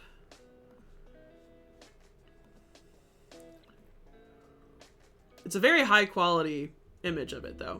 Okay, so I'll go from side to side. Oh god. There's no way to go like in the middle. You can only go very zoomed in. But essentially, there's a lot of images of people having sex. But it's like genuinely really hard to see. A lot of the only parts that are preserved are faces. And there's like a little bit of text you can see here. And like, yeah, it's really hard to see because the whole thing is just so broken, unfortunately. But you can see a lot. You can see a lot. So I'm more focused on the area that's down here. Oh, there we go. That's a big part that's preserved. We're skipping over that. No. Luckily not. So then when you get over here, this is where you get the little animals. So this little animal, I think he's pushing like a cart. And here are 2 or 3 animals. It's unclear what they're doing, unfortunately. But here are some cats and an oryx. It looks like a lion. And I'm trying to remember where I saw the dog. So here's a mouse. You can see that very distinctly. And a lion. Here it is. This is the dog. This is the dog here. Yeah. Yeah, so the big thing about this is that it's called the satirical erotic papyrus, because on one side of the papyrus is there's all these images of people having sex, and on the other side is all these like humorous satirical where the animals are like these satirical papyri, which I'll show you guys more of them so you guys can get the idea. Usually what it is that it's like an occupation switch between like animals. So instead of like cats chasing mice, it's mice are the king and the cats are the servants and stuff. It's like very much like flipping it around, but in this case it's a lot of the animals are switching the jobs with the humans. So like as Star said, it's like a chariot pulled, like it's a chariot that is pulled by women, by people instead of animals. But this is the dog that I have found, and the weird thing about it is that he looks, I think he's being pulled, I think he's pulling this chariot, but I can't, like this is a chariot and there's somebody standing in here and his body sort of, it's unclear, but I'm pretty sure this is probably the only image of a dog. But you can see here, look at these little mice with bows and arrows, and it's a castle with cats, like the mice are fighting the cats. And there's all these little ducks, like the cats are roaming with the ducks. Oh yeah, and look, there's like a crocodile. There's like a monkey playing music with the crocodile. And there's this looks like a donkey wearing clothes, sort of.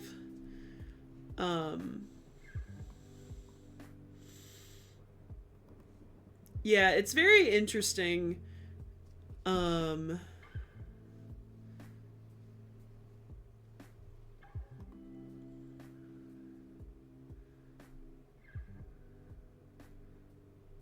This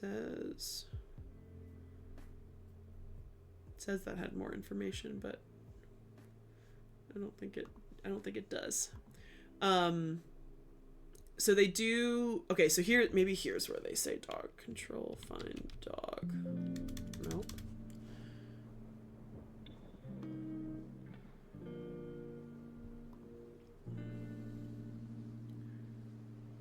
So it says, on the left-hand side, we have the erotic part, where young women, mostly all songstresses, are having intercourse in a variety of agile poses with men whose absurdly large phalluses emerge from under their kilts. In contrast to the beautifully depicted women, most of the men are shown as balding, some with large bellies, and one dwarf-like person. Sexual acts are accompanied by texts written in hieratic, which are a dialogue between the men and women. The right side of the papyrus shows a topsy-turvy representation of the world where animals act like humans. Some animals wear clothes, are fighting with weapons like a bow and arrow, or make music. The roles of predator and prey are reversed. Mice and birds have the upper hand against cats, and gazelles are taking lions prisoners with long sticks and rope. A donkey has the attire normally worn by a person of nobility. The last scene at the right depicts the animals playing several musical instruments. A monkey is blowing on a double flute, a crocodile plays a string instrument, and a lion is singing and playing on the lyre, and the donkey plays the harp. So that's what's going on kind of in this entire piece. But I do believe that one tiny, tiny dog should be added. And he's over here. This is like the one, which is very surprising because, to be honest, dogs are very rarely depicted in any of these more like satirical like compositions. Let me show you guys some of the other ones so that you guys get an idea. Satirical papyri animals. Can't spell animals. So here's some of them that are really famous. So this is one of my favorite ones. It's a lion and a gazelle playing Senate. Thank you for the... I gotta get more water, actually. Get another libation. This is another one of a rat being served by cats. There's this one, which has like... These are sort of like foxes or jackals. They're not dogs. Like leading animals. It's kind of fun. Oh, there's this one where the cat is leading this. This is another one where the mouse is the king or is the noble person while the cat is like worshiping them. The mouse being the like leader is very, very common. That's like the couple, and there's that one again. It's like the most common kind of part of that satirical thing. Oh, I haven't seen that one before. Hippo brewing beer. That's a funny one. I've never seen that one before. Oh, here we go. Show me that picture again, please. That was a, oh, here's a whole group of these. So there's another one. There's another one where a mouse riding a chariot. The War of... Oh, this is from that same one. Here we go. So there's two dogs. So this is that huge thing. They're riding a chariot. So this is from that same papyrus, but it's a reconstructed version. So there's like a cat like town, like fortress, and the mouse is being pulled by two different dogs. I'm gonna save this photo actually. It's not the best reconstruction, but it's a better one. Oh, look at that. Is that a dog? Oh, I gotta add these ones. A dog visit. Yeah, that's a dog. And that one's a dog too. IFAO? Where's IFAO?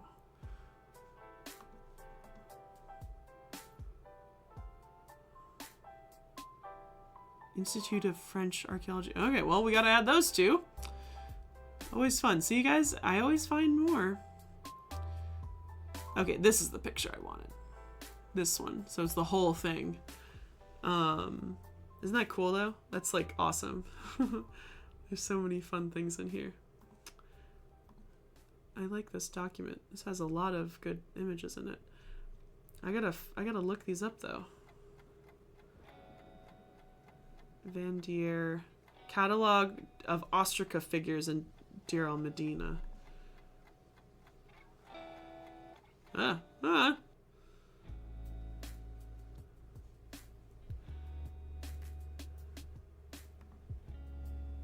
that on Google Scholar? No, it's a citation.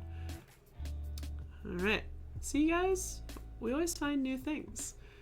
So let's just quickly add this because this will be easier to add, and then I'll look up the other ones later. So this is which it seems to have 2 catalog numbers. 2031. Have you? I'm so jealous. It's a really cool one. Oh no, that's joining objects. Alright, we'll just do this. Okay, so also, so this is Dynasty 20. So we're gonna go down to New Kingdom. New Kingdom, and I do include Ramesside period if sometimes they don't give another date, because sometimes they don't. Although actually, why did I do that? That's actually really annoying. I should have just done by dynasty. I should have just done 20th versus 21. All right, well, I might just have to go in later and edit this and change this. Okay, so we'll add it below this one. It will be New Kingdom, Ramesside period number 10. It will be 513. It will be papyrus, which, to be honest, I don't think this might be like my only papyrus piece, to be honest. I'm just gonna say satirical erotic papyrus of Turin.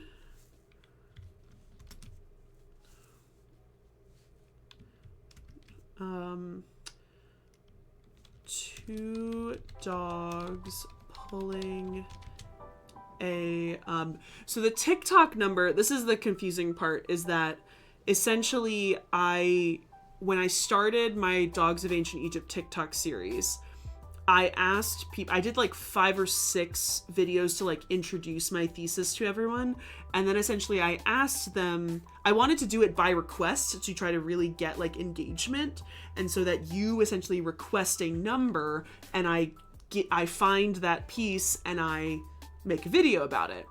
But the problem is that I couldn't give them the catalog numbers because the catalog numbers are so specific. So I essentially numbered them from 1 to 509 is what I started with. But as I add new ones, even though they're with like the numbers, the 1 through 509 just went with from chronologically pretty much. But now that I add new ones, even if they're get inserted into this chronological order, they have to have like at the very end point of that number. So the series is now, if you, I don't think, Mark, you really go on my TikTok but much. Yeah, so I'm now finally starting today publishing that series on YouTube. So the part 1 came out today, and it will go through, so far I've done 52 parts. And essentially, if you see one of these that has a pink or purple box, it's one that I've done or is on the list. Yeah, so if you want to now watch them on YouTube, they will be coming out on YouTube. I've scheduled like 1 a day for it. Yeah, I'm so glad. Hope you come back around. We play video games during the week, but we try to do a discussion on the weekends. So yeah, thank you so much for coming on in. 2 dogs pulling a chariot with a mouse pulling back its bow. So this is New Kingdom, this is 20th, which I gotta redo this. It was found in Deir el Medina.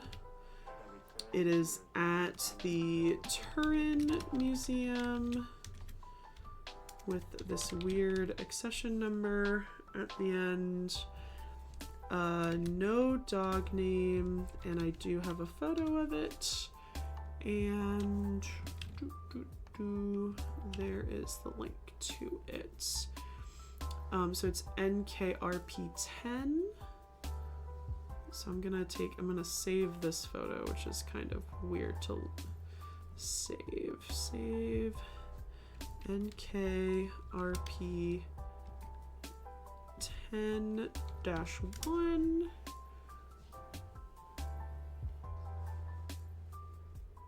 God, my computer almost completely, I don't know what it did, but it almost got really mad at me right there. So then I'm going to do the same thing for this one. NK RP 10-2.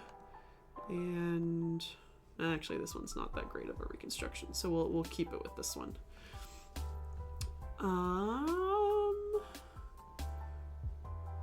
Okay. Yeah. Cool. So I think that's genuinely, I think that's our first papyrus one. Guara, thank you so much for loving the content. Love it.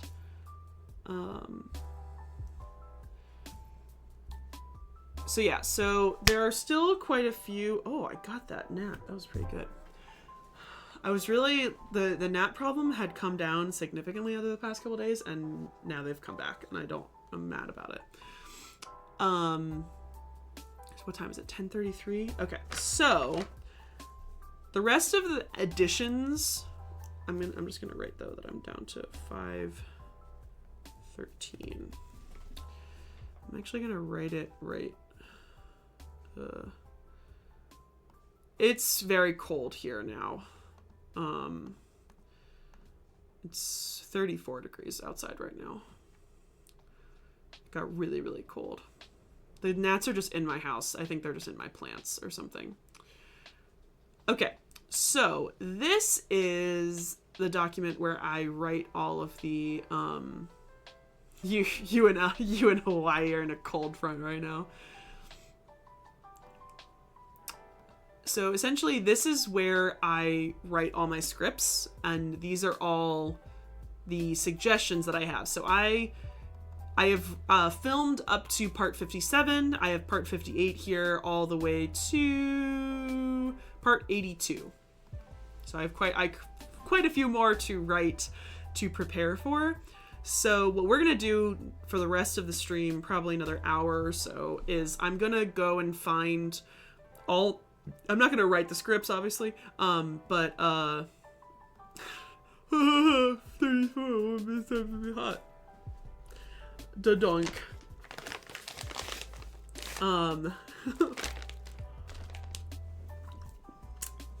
We're essentially gonna look up all the information about this piece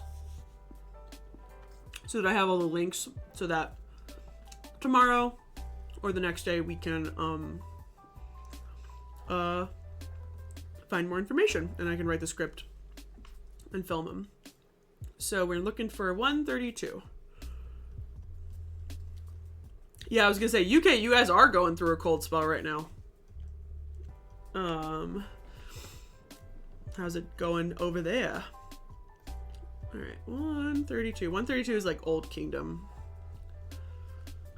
Most of the images I have are Old Kingdom. Like the vast majority are Old Kingdom.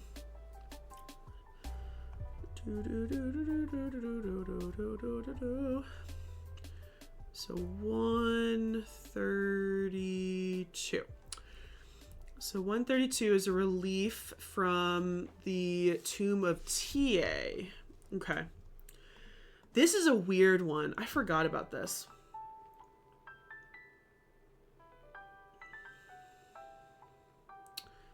So this is OK 543. Let's look at the image. 540.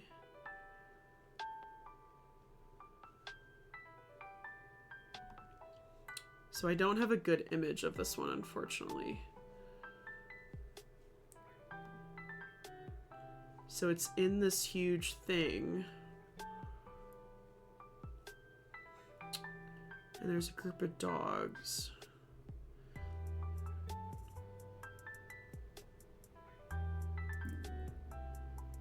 Taped his wheelie bins. I was gonna say, I saw like up in the north that there was a lot of snow, and there was some pub where like a whole group of people got snowed in for like a week. I can't remember where that was, but I saw that video somewhere.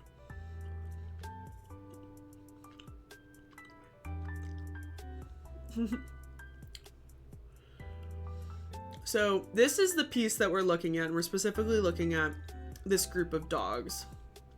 But I have this note here that's like an obvious duplicate of the second relief of Ptah-hotep.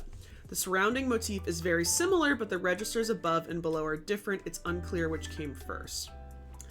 And I remember hearing about this one and being very, very confused because I think it might be a painting and not an actual piece. Oh yeah, the Florida Panhandle got so much snow. They got 12 inches of snow in Louisiana. Oh, at a bar? Yeah, absolutely.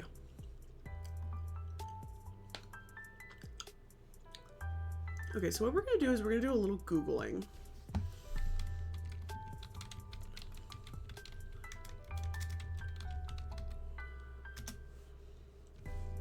Okay. So the Mastaba of Tea is one of the most important archaeological sites in Saqqara. It was discovered by Auguste Marinet. It contains 2 serdabs. Walls of the tomb show various scenes of everyday life.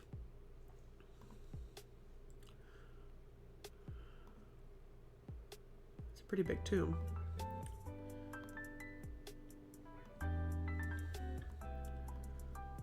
Okay, so what I'm going to try to see is if I can find... So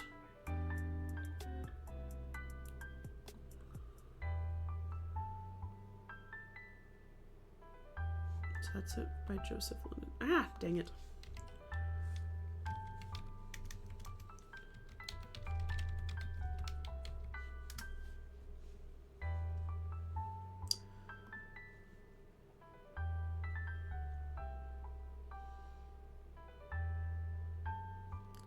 Now here's an interesting thing. The virtual tour of the Tomb of Tea.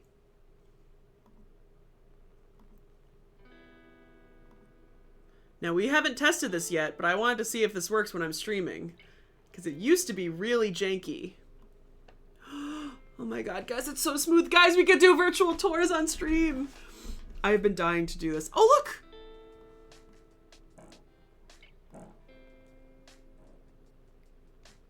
Well, there's a dog.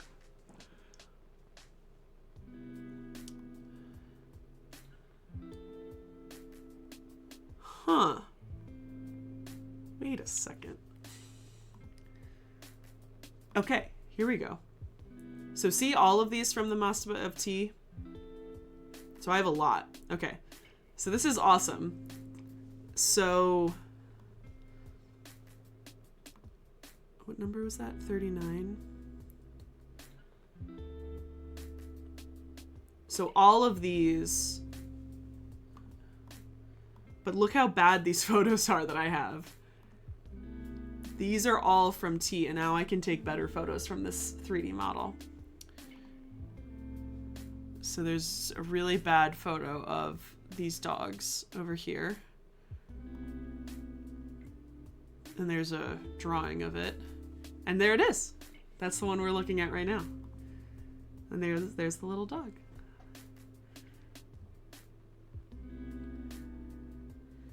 HD to the rescue. Yeah, man. So yeah, here's a better drawing. At least we have a drawing of it here. Is this one? Oh, I remember this little dog. He's all the way down here. Look. He's so tiny. There he is. This cranny. All right, so let's continue. Let's do the virtual tour. So there's number 1. So how many dogs do we have, actually? Let's count that first.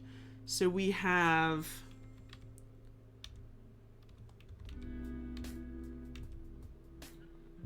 we have 1 that is 2 dogs led by an attendant and a monkey being led by a dwarf.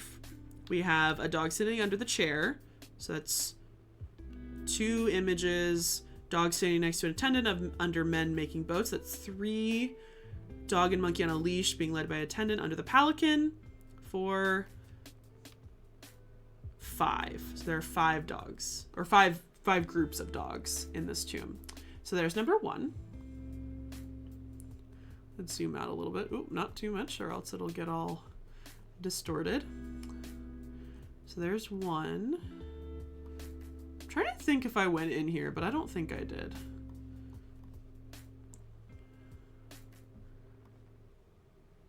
The problem is that if it's really up high, I'm not going to be able to see it. Because it's not that high quality enough. I don't see the guy and the dog over there.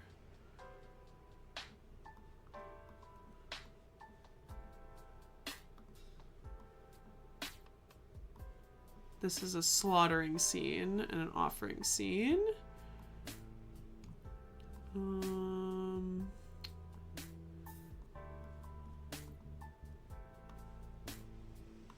More offering scenes.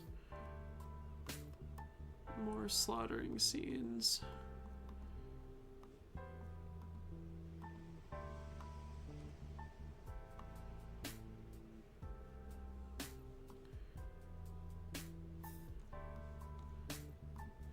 Alrighty. And yeah, they're not by these guys on the boats. It might be... No, I don't think they're up there either. Alright, well, let's go to the next room.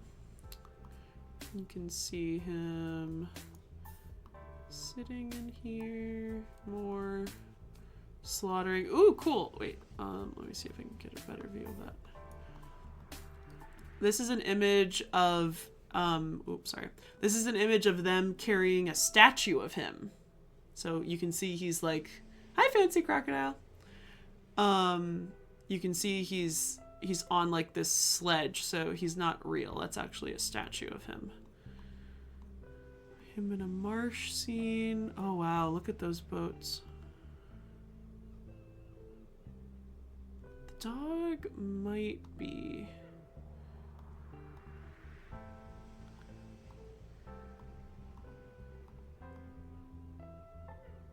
No, that's what the image is. Yeah, I have a feeling this is going to be too up high for me to see in any of the rooms.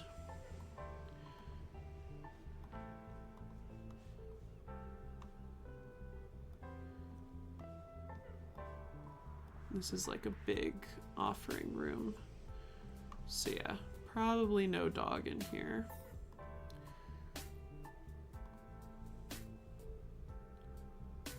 I will yeah, I'll show you if I can find it.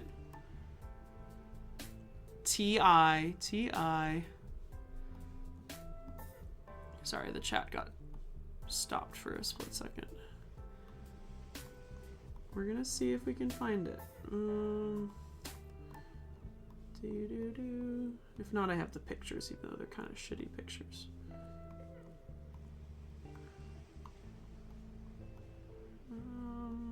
It's probably out in the bigger room. Yeah, there's another false door. I've actually realized I've gone through this before. Because, yeah, this room is not preserved, unfortunately. So there's not really... Oh god, it's so faint.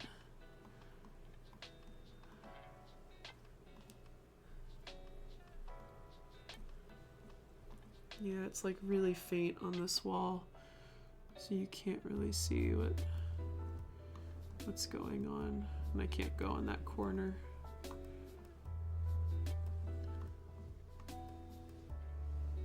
It's a big...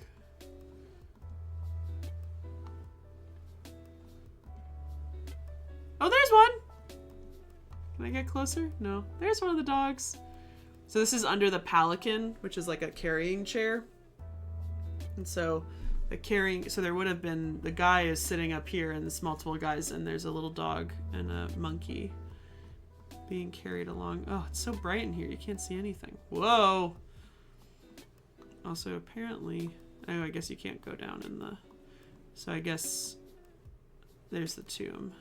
Oh, click on the 360 icon. Click on the 360 icon, enter the tomb. Where did it go? It was over.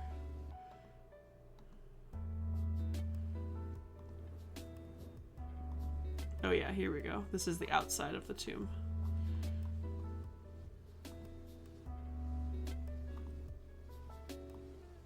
Oh look, we're down in the tomb now. Dee, there we are. Completely undecorated. Nothing really much. Just that.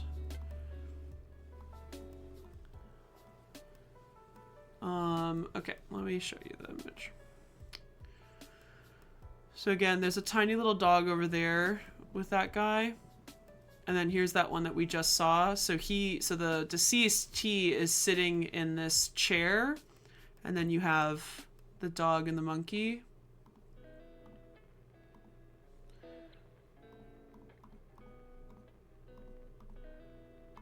And then you have the dog sitting underneath the chair, and then you have this one.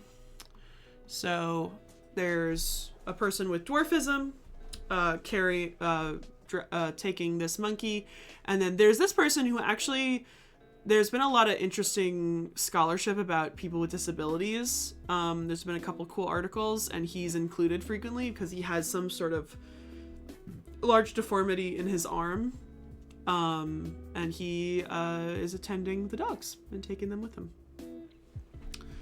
So yeah, the interesting thing about this one, I gotta look into more detail on this one when we're not, when I'm not on stream, is that supposedly the one that this particular video will be about is this.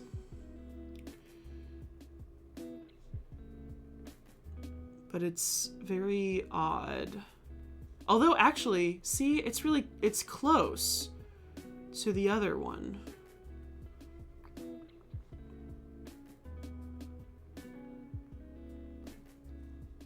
I'm gonna make some notes. Close to the other image of the dogs with the monkey and dwarf. Check out other references to see if we can get a better image. Because the more that I'm thinking about it, so I'm gonna include this link.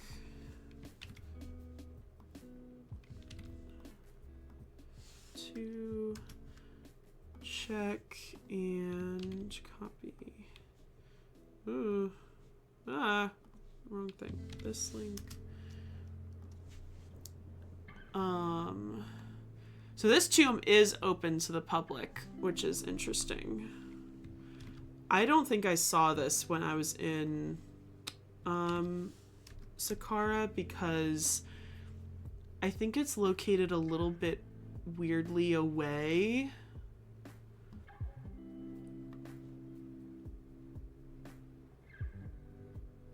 Like,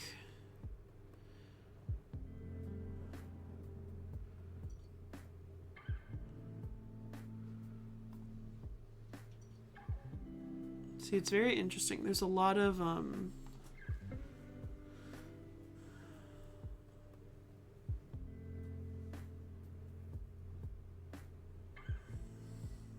see, I don't really actually think a lot of these are actually in the Mastaba of Tea. I don't think.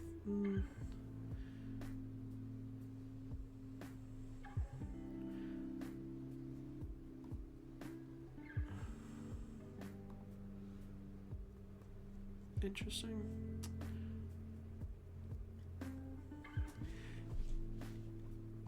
You could, yeah. I don't think there really were restrictions. One of the things that was really obvious was that people would try to bury themselves near the pharaoh, out of respect of like that pharaoh and stuff. Oh, hello. I'll take that. This is a. Sometimes it's really hard to find information about these like slightly lesser known tombs.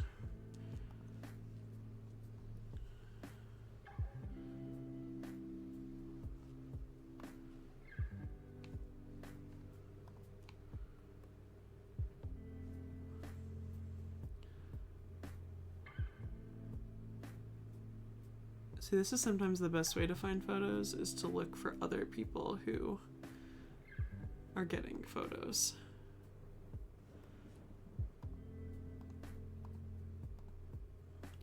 I have a feeling, though, that the area where these dogs are is really high up. And thus kind of hard to find for photos.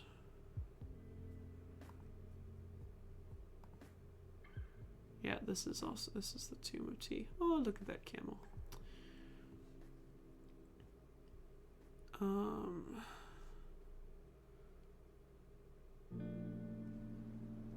Yeah, that's Ptahhotep. Yeah, see, the interesting thing is, as I remarked in my notes, is that I said this is a duplicate of a relief from Ptahhotep, but apparently if they are very close together, then that means that they might have had the same artist making them. The weird thing is that apparently there is an accession number for this weird, or not accession number, but it says that this particular piece is in a weird museum that I haven't really been able to figure out. I wonder, Museum Guimet, Paris. Why did I spell Paris that way? So the Guimet Museum is a Parisian museum with typically Asian art, which would be weird, but Far East. It also, yeah, so it also to those of ancient Egypt, Greece, and Rome. So there were other things. So what I am curious about is either that this museum has an actual piece of this tomb, or if it has a painting of this tomb. Okay. Can I actually search stuff?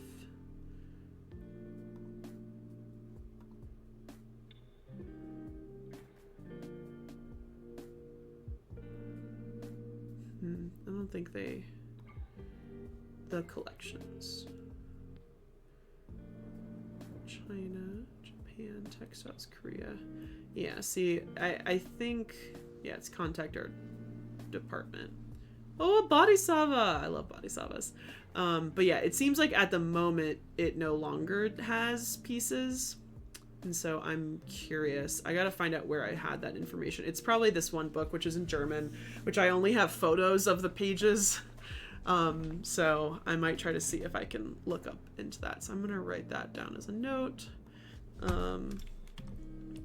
Also look back into Z to see where the reference to the museum came from. All right, I think that's about enough information as I can on that piece. So let's look at 248. 248. Oh, I missed it already. 248. I got a lot of notes on this one. So this is, he's got a name. Okay. So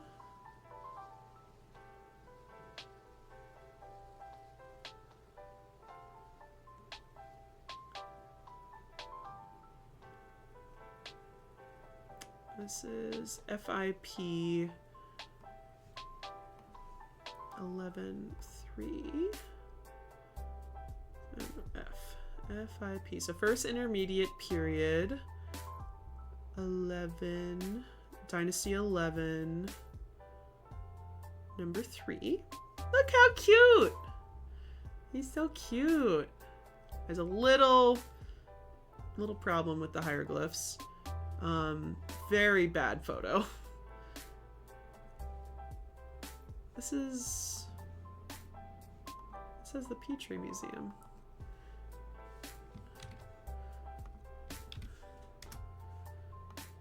Close these. Let's see if I can search for it again. Oh my god, come on. Okay. Petrie Museum catalog.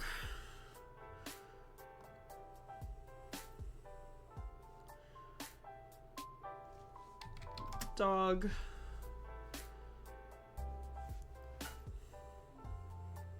There also are a couple here that I might have to add. These are also, I don't know why they're including bracelets. Here we go. Here it is.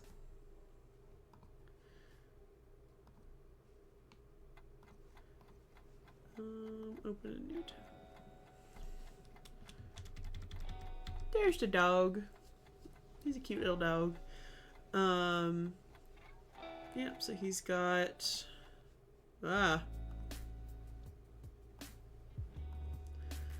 so limestone fragment from the base of a stela at its left edge joining fragment, preserved part of showing a dog named in a line of hieroglyphic inscription above as Hemu Ma under a lion leg chair which is seated, a man facing left. From the pavement of the Intef blocks in the precinct of the Middle Kingdom Temple at Coptos, found by William Flinders Petrie. So that gives me a lot of information for that one. And it also has a name, so it's pretty important. I think that's pretty much all the info. So I want to, what is this that I said? One of the two fragments found in the pavement with blocks from Antef the Eighth. Fisher indicates that the final determinative of the cow's skin does not belong to the entire name as it would have appeared in the form of a dog determinative, but most of the time this determinative is omitted because the accompanying representation. That's a very good point. So when you're writing an ancient Egyptian name, and this includes for names of dogs, names of cats, names of any sort of animal, you usually put a determinative or a glyph that doesn't make a phonetic sound but helps you determine what the word means. At the very end. For humans, you will put either a male or a female for their name, and for animals, you put the determinative of the animal. But in some cases, that was done for both humans and for animals, is that they would not put that determinative if they are labeling a actual image of that person, because they are using the image of that person as the determinative. And so in this case, even though the last determinative of this name doesn't really make sense, it is probably determined that the actual image of the dog is helping you determine that this is the name of the dog and not the name of something else. So the cow skin determinative may belong to the word ma, meaning lion. Thus the name would be Hemu M Ma. The steering oar, the tail, is that of a lion, or Hemu Ma, steering oar of the lion. So those are the kind of the two possibilities. There's also the rudder is at the back end, which would be also be Hemu Ma, Hemu M Ma. There's lots of options for what this name means. Found in Coptos. Maybe I'll just look up where Coptos is.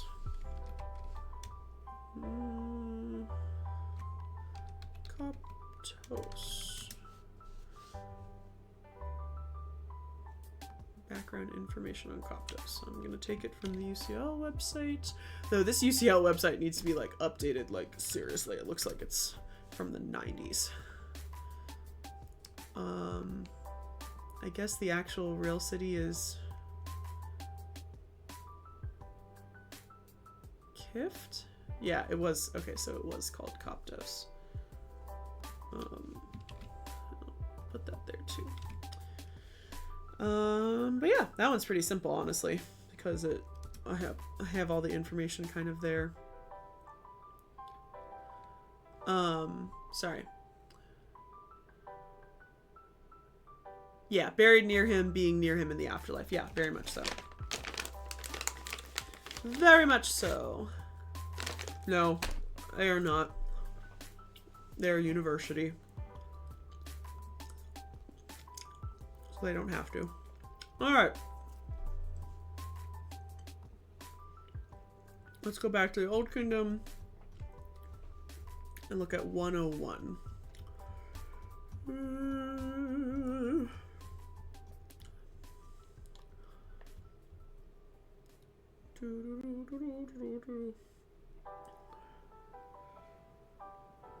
Alright. Relief of a false door. There's another named dog. Relief of a false door on either side. The deceased seated with a dog laying on his paws under the chair. On the left and the right, there's a relief of a dog sitting under the chair of this owner, wide awake. There are two images of a dog. Oh yeah, I know this one. Yeah. I remember this one. So this is OK 512. This one's a cool one because it's one of the only places where there are two dogs of the same name. OK 512. Yeah. So you look at this giant image on this wall, and there's one dog over here sleeping, and then there's one dog here wide awake, but they are named exactly the same thing. And that's because the people in each of the chairs are the exact same people. And so it's essentially like, it's two images of the same dog, but in the same room, which is kind of rare. You don't usually have that. Because the name of the dog really helps you say, yes, this is the same dog. Very grainy ass photos of those, but yeah, this is a really cool one. I always like this one. So this is in the tomb of Sekhemka in Saqqara. Let's see what we can find about that. Tomb of I can't spell.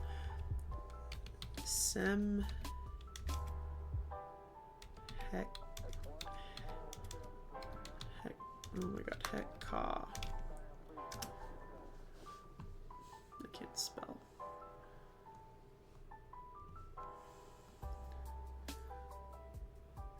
No, Sekhemka.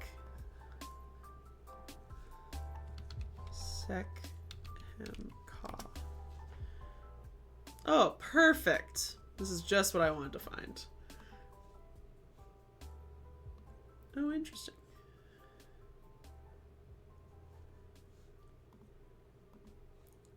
Statue, the Northampton statue of Sekhemka statue. It's an ancient Egyptian artifact given by the Marquess of Northampton to the Northampton Museum in and around 1870. 5th dynasty and depicts him with his wife, Sit Merritt. It was the subject of a controversial sale in July 2014 that raised questions of the museum's ownership and ethics of selling artifacts. Statue was sold to an unidentified buyer for $15 million, which broke the record for ancient Egyptian art auction. Why would they pay that much money for that piece? In August 2014, Northampton Museums had their accreditation removed by the Arts Council of England, which ruled that the sale did not merit the accredited standards for museum and managing their collection. Which makes sense. They essentially deaccessioned. They didn't just deaccession an object. They sold an object. That's not how museums work. It's very, very interesting. It's a really nice statue. 15 million though? No. Yes, this is an example of that repetition. These are the only two versions. There are two essentially different depictions of that dog with the same name. But yeah, no, this is, it's weird because the list is every single depiction of a named dog. So even if the names are duplicate, they are listed, they are differently listed. So when you look at the numbers, you can see here, this is 9A and 9B, because they are different depictions. Even though it's the same name, they get different numbers. But they never accounted for that there are two images of these dogs, and so that's why I've labeled them as B, A, and B. They never used to be. They used to just be A, but that's not how this list kind of works in my mind. This is so interesting. Statue's provenance is unclear. Reports that one account described the statue being acquired by Northampton Museum in 1849 from the Ottoman Sultan, while another version holds that it was acquired by the second Marquess of Northampton during a trip to Egypt, after which his son offered it to the Northampton Museum in the 19th century. T.G.H. James noted in 1961 that Northampton Museum held no precise information regarding the acquisition of the statue, but that it was presented to the museum around 1870 by the third Marquess of Northampton. And based on a record from 1899, it is likely to have been acquired by the second Marquess during a trip in 1850. Claimed that they learned the full value of the statue in 2012. And immediately began making plans to cash it in and use the money for other heritage projects in the region. So this is what is called, this is why, I made a video about this because people don't really think about this. This is why there is the process of deacquisitioning an object in museums. And this applies to any different museum. Deacquisitioning an object is a very difficult process where you have to go through your board, you have to usually go through your directors, but the thing is you have to be doing it for a specific reason. You cannot just get rid of that object to sell it to pay for, in this case, other heritage projects, or to pay for a security system, or to pay for renovations. Like, you cannot, that is unethical. You are essentially, because the belief of the museum world is that items are the most safe in museums and that private collections do not keep those objects as safe, and they do not have the ability to keep those as safe as possible. And so purposely putting something else out on the art market is very taboo. So deacquisitioning an object to purposely sell it is crazy.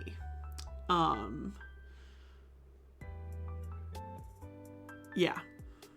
In their country of origin. Yes. Sorry, Silver. I'm blanking on what that is specifically in reference to.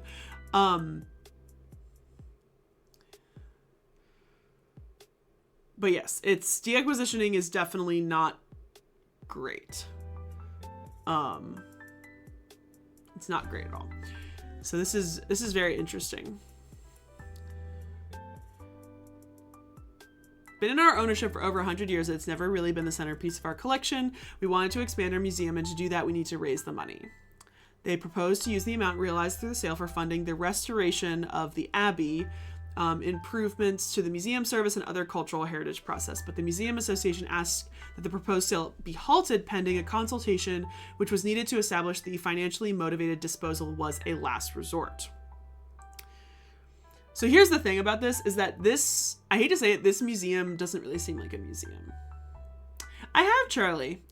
We play Assassin's Creed on my Twitch, which is what we're also live on right now.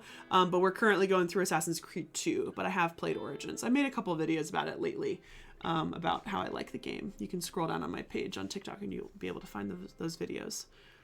They're in the also Ask an Egyptologist playlist on TikTok. So, stated that was taken off display because of security concern, because it would have required 24-hour guarding. Reported that the cabinet display previously used was adequate.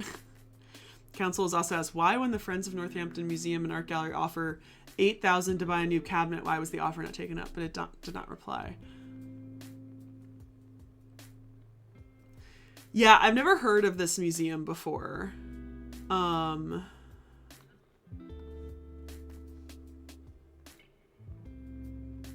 It's a public museum run by the council. Houses one of the largest collections of shoes in the world with over 15,000 pairs. I don't remember this. Yeah, this is news to me. But 15 million for that statue is actually outrageous, to be honest. That's actually crazy. But yeah, it just doesn't seem like, it's not a museum, like, hate to say it, it doesn't seem like a very good accredited museum. that probably has, to me, so here's the thing. So a lot of these like home, especially in like England and Europe, there are these very local museums that are established by well-meaning people, but as it kind of has grown on, like that was established in the 1800s. As it has go on, they don't tend to actually hire people with museum training, and they don't kind of keep up with the way that museum ethics are going around. So potentially what I'm saying is that these people are probably not people with like museum degrees and are not understanding like what the ethical issues are for deaccessioning an item like this. Because if you see here that the council owns this museum, that's the thing.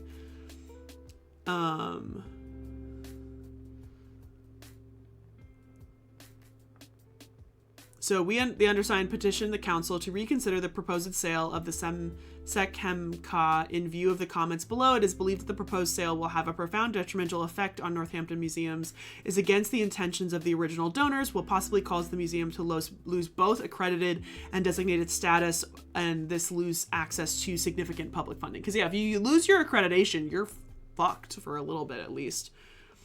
This is the display of the ancient Egypt collection, which is interesting. Doesn't look great. Because you know that obviously that this museum definitely does not have an Egyptian curator. Like they probably don't even have anyone remotely familiar with Egyptian art and stuff. 51 were in favor and 49 were against the sale. Yeah, protest. Look at this. Oh, the Egyptian Ministry of Antiquities pushed to stop the sale. Yeah, that makes sense. ICOM to stop the sale on ethical grounds. Museum Association for the United Kingdom warned the council it would review Northampton's membership if it went ahead with the sale. Oh my god, the curse of Semen. A local politician who opposed the sale of the statue commented, "I've read there is a curse attached to Semhemka, and if it should fall on anyone, it should fall on this administration for not having the courage to change their minds." Oh my god! The day before the sale was scheduled to take place, the estate office of the Marquess of Northampton's Castle Ashby caught fire, leading to stories about the curse. Jesus. This is 2014. Hawass was not, I think, in, because this is the minister. But he probably did. He probably condemned it. A day of shame for Northampton. This is actually the most well-written Wikipedia article I've ever read. And it loses accreditation. The sale broke the required standards for museums managing their collections, rendering the museum ineligible for funding from a range of arts grants and funding bodies. I can't believe that's crazy. They were excluded from future participation until August 2019. That's crazy.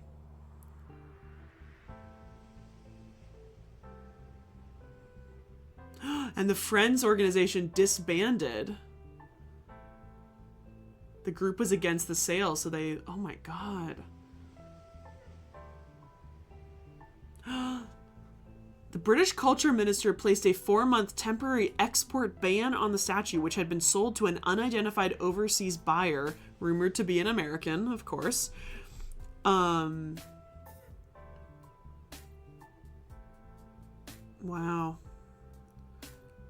That there was a chance the statue could be sold to a UK buyer if a serious intention to raise fund to purchase said statue is made at the recommended price of £15 million. Extended the ban until 2016 after hearing of a serious bid to raise funds to save the statue. However, no one made a counteroffer during the extension and the ban was lifted. The current whereabouts of this statue is unknown. Isn't that freaking crazy? Group claims the sale might even be illegal. Oh, think that the condition of the original deed of gift was that the statue should never be sold. It's thought to be exported to the United States. This is actually kind of crazy. And the craziest thing is that I guess this is a photo. It looks like a painting, but...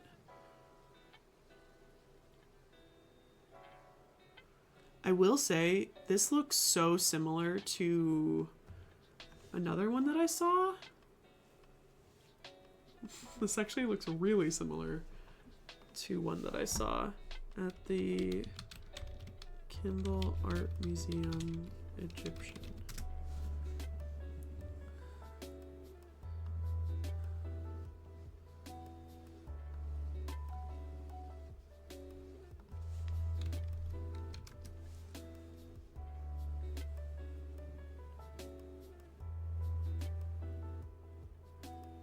They definitely have more. Wait a second. Ancient.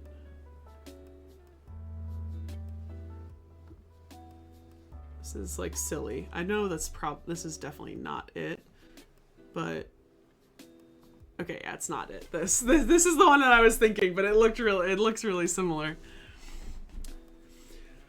Yeah, honestly, it's a possibility. I will say the Hobby Lobby guy, his pieces, while he definitely had some pieces, yeah, so his pieces did end up getting seized and repatriated. The ones that were particularly in the controversy were not Egyptian. They were Mesopotamian cuneiform tablets. But a lot of those pieces were not just for his personal collection, but were for the collection of the Museum of the Bible, which he owns. And there are 2 museums of the Bible. There's one in Washington, D.C., and there's one in Tennessee, I think. And so I think he probably did have personal objects that was kept in like a personal collection, but mainly the ones are actually ones for the museum, kind of on a more biblical sense of stuff. So that was a very long sidetrack of what I was supposed to do, but to be honest, it appears that there's no evidence that this is the same one, but we're gonna see if it is the same one. So I may have read that entire thing and then had nothing to do with the actual object or the actual tomb that we're talking about, but we're gonna see. So this is Digital Giza. Digital Giza has a lot of information. Oh, here it is. This is the actual Christie's page when it got sold. There it is. It is in very good condition, I will say. Wow, look at the side of it. Do you see her little toes? Look at her little toes, guys.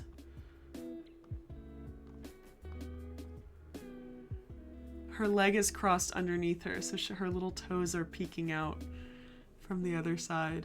How cute is that? And that's amazing. It's a really great piece, honestly. Estimated to go from between $4 million and $6 million, and it went for $15 million. Probably from the Royal Cemeteries of Saqqara. There's a really long... Oh, look, it gives the whole translation.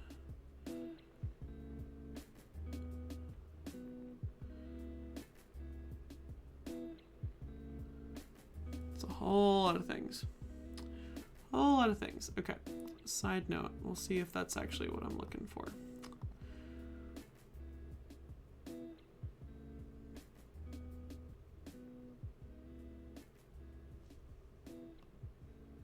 What I'm looking for, I don't know if I have the tomb west of the Step Pyramid. I don't actually have the name or the number of the tomb, which would be helpful in this case. So this, where is this? This is in, oh no, this is in Giza. So this is not the guy I'm looking for. And actually,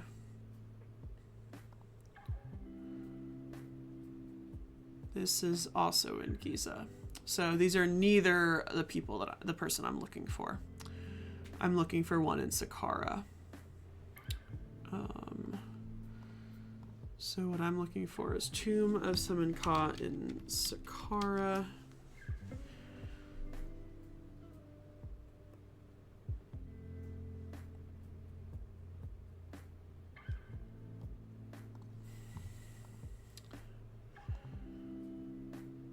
Okay, maybe no this... No?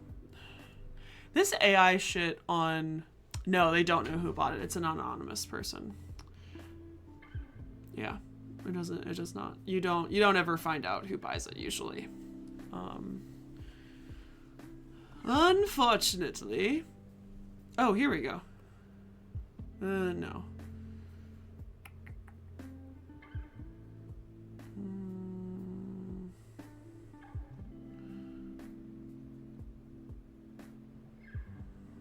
Overseer of the Department of Tenant Farmers.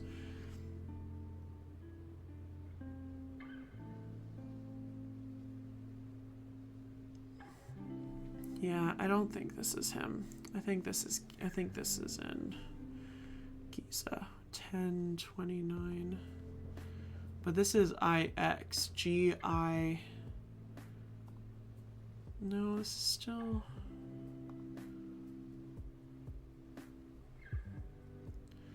This is the problem, is that this AI shit says, oh, it's known as IX. But that's not what it says.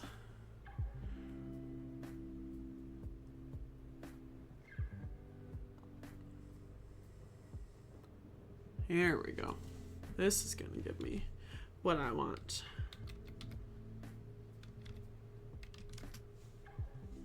Here we go. Tomb of Sekhem Ka, chapter whatever. And there's some plates. The Tomb of Sekhem Ka is the most important of 3 which were copied and which Marriott left unrecorded. It lies northwest from the tomb of Ptahhotep II, foot of the slope on which Marriott's house stands.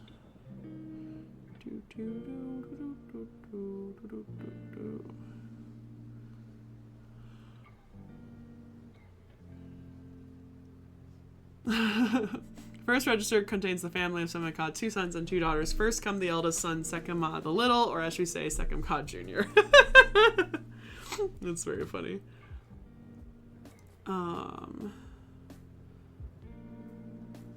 Let me go back. It said plate. It's plate 7 and plate 35.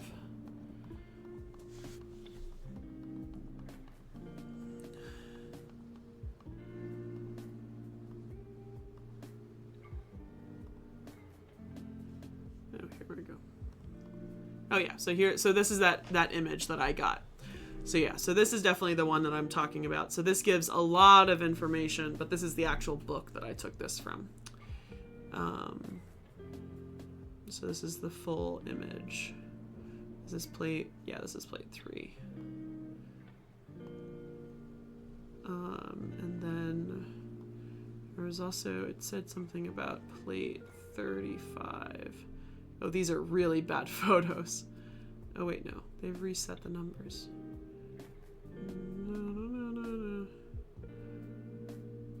No. Oh, this is part 2. This is part 2 of the book. Oh, Gurab, what? Wait a second. Oh wait, yeah, 35. Oh yeah, so Sekhem Ka. There's his tomb. Also, I didn't look through these. These are fun. These are like little hieroglyphs, I guess. Little symbols. Colors of hieroglyphs. Oh, it's interesting. Alright, so I'm gonna save this. That unfortunately seems to be the only actual document that I can find about that, because it's in Saqqara, and that's not really the same.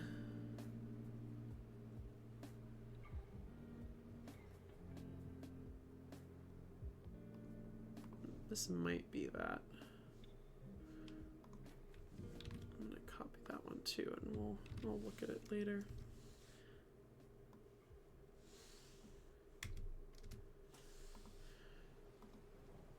But yeah, this digital Giza one is not the right one, and these, it doesn't appear like, unfortunately, that wife's name doesn't seem to be in the tomb, so it's probably a different Semic Ka. And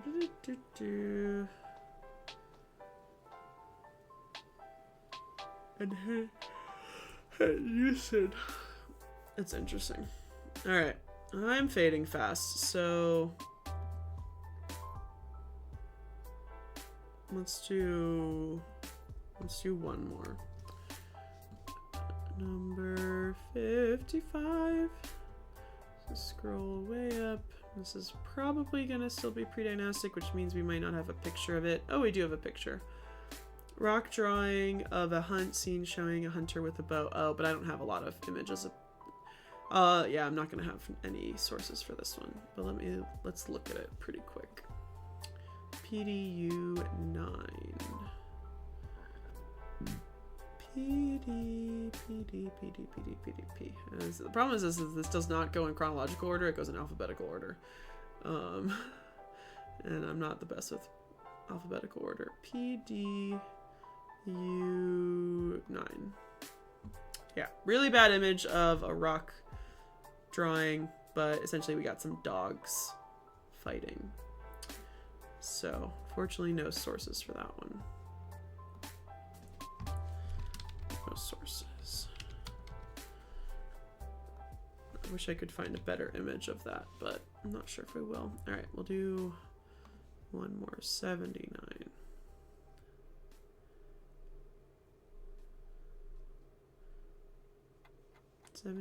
Relief at UPenn. Oh, wait! This is...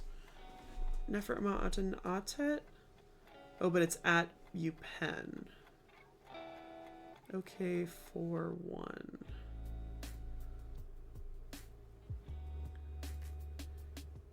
Okay.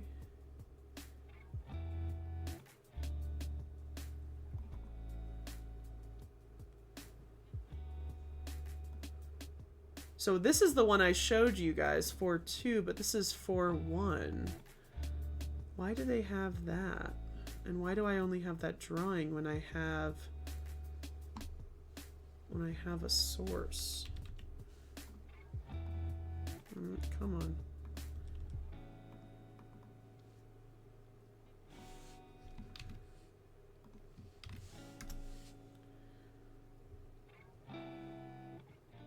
But it just doesn't have an image.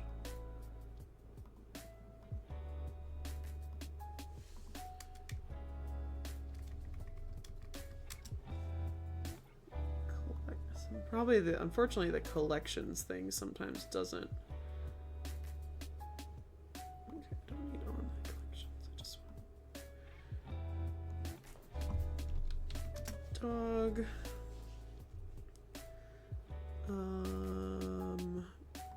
Place name, or do you have like culture? Is Egyptian on here on this list? Egyptian. Nope, it's only got the mummy on there. Okay.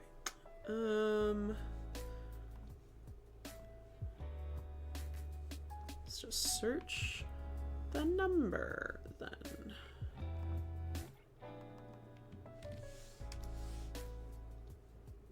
Ah, there we go. Oh, look at there. We got it. Hype. That's so weird. I had no idea that they had that.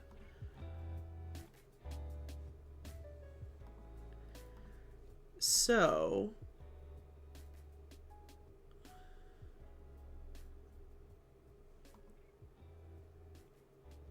this is a really weird image.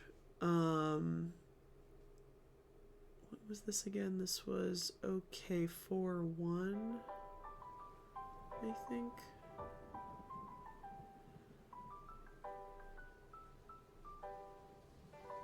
Yeah.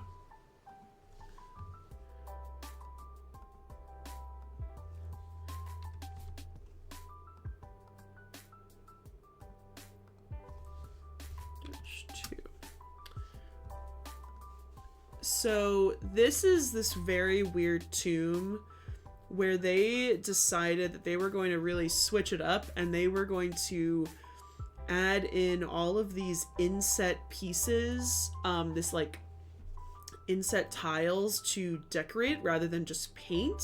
And then it kind of failed miserably because all of the pieces fell out.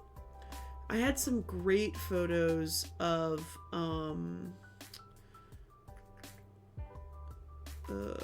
shoot. I had some great images that I took of the pieces in the Cairo Museum.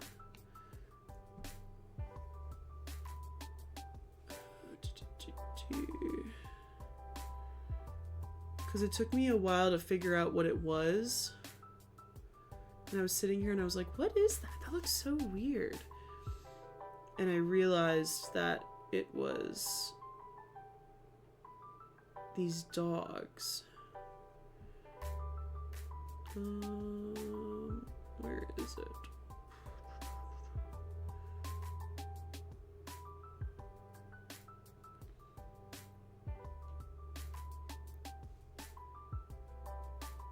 Yeah, here. So see how like there's all these little squares? Yeah, we're talking about Neferma'at's tomb. I didn't realize UPenn has a piece of it. So yeah, this is like, they have all these little inset pieces, and it would have held all these, I don't know where all the other, oh, here it is. So like this is the part in the Cairo Museum. Oh my god, what is this thing? So this is the part in the Cairo Museum, and so you can see there's all these tiny little squares, and they're supposed to hold all of these little pieces together. And the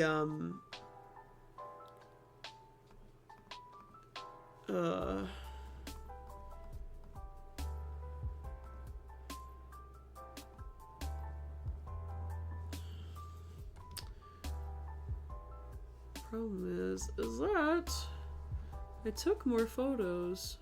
Oh yeah, here it is. There's my dad, and so there's a couple more pieces.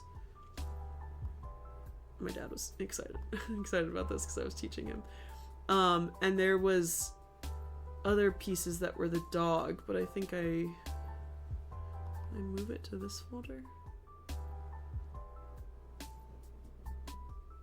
Yeah.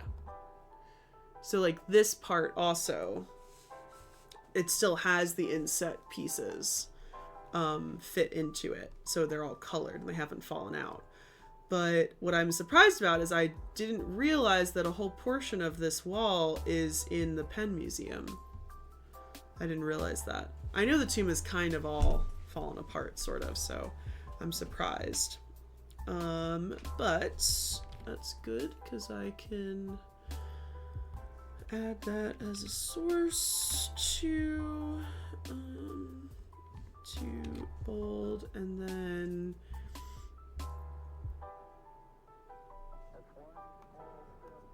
the weird thing, it has literally no information. Part of the wall of Atet. That's literally all it says. So if I search Neferma'at and Atet, I'll get more information on the tomb that I can put here.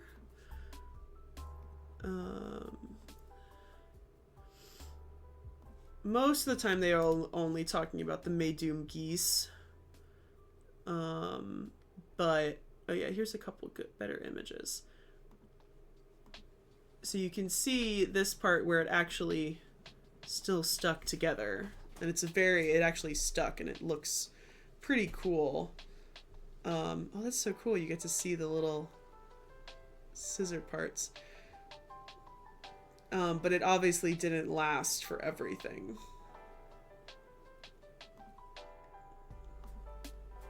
Oh, so this is in the University of Chicago, so I haven't even seen that before. That's probably what the whole tomb looked like. It's huge. And then there are the geese, which are really beautiful. And not in the same practice as everything else in the tomb.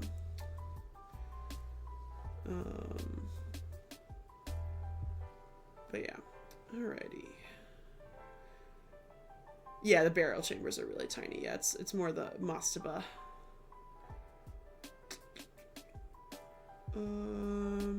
Alright, I'm about to fall asleep. I'm so sleepy. But we got quite a few things done. I'm happy. I'm not sure if we might do this next week as well, but maybe I'll let you guys vote and we'll decide. But yeah, it's 11:30. I'm sleepy. I woke up at 4 in the morning for literally no reason this morning, even though I could sleep in today.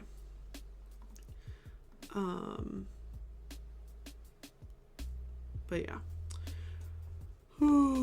Okay.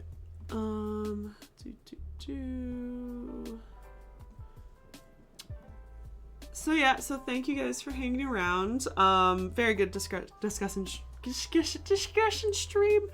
Talked a lot about stuff, got a lot done. I'm actually very inspired to do this, so I might do this a little bit tomorrow because I have a day off tomorrow. Who knows? Maybe we'll do mummification probably next week. But I am tempted to do this again because this definitely helps me because like I want this series to like continue and I want to keep doing stuff. And so I want to kind of get faster and do these videos, but these are actually because I truly it's not that I necessarily didn't do a lot of research when I first initially put all these items into the corpus. I just didn't need to do anything. I just needed to say that this is a dog and agree this is a dog and look at it and say, okay, what type of scene is this dog in? And that's pretty much all I had to do. But now for these videos, I want to talk about like where the dog was found. I want to talk about more about the tomb and the people and as much as I really can. So it's like I kind of want to add so much more to like kind of it to be extra. So, but it's really helpful because this is just so much more research than a lot of my other videos are.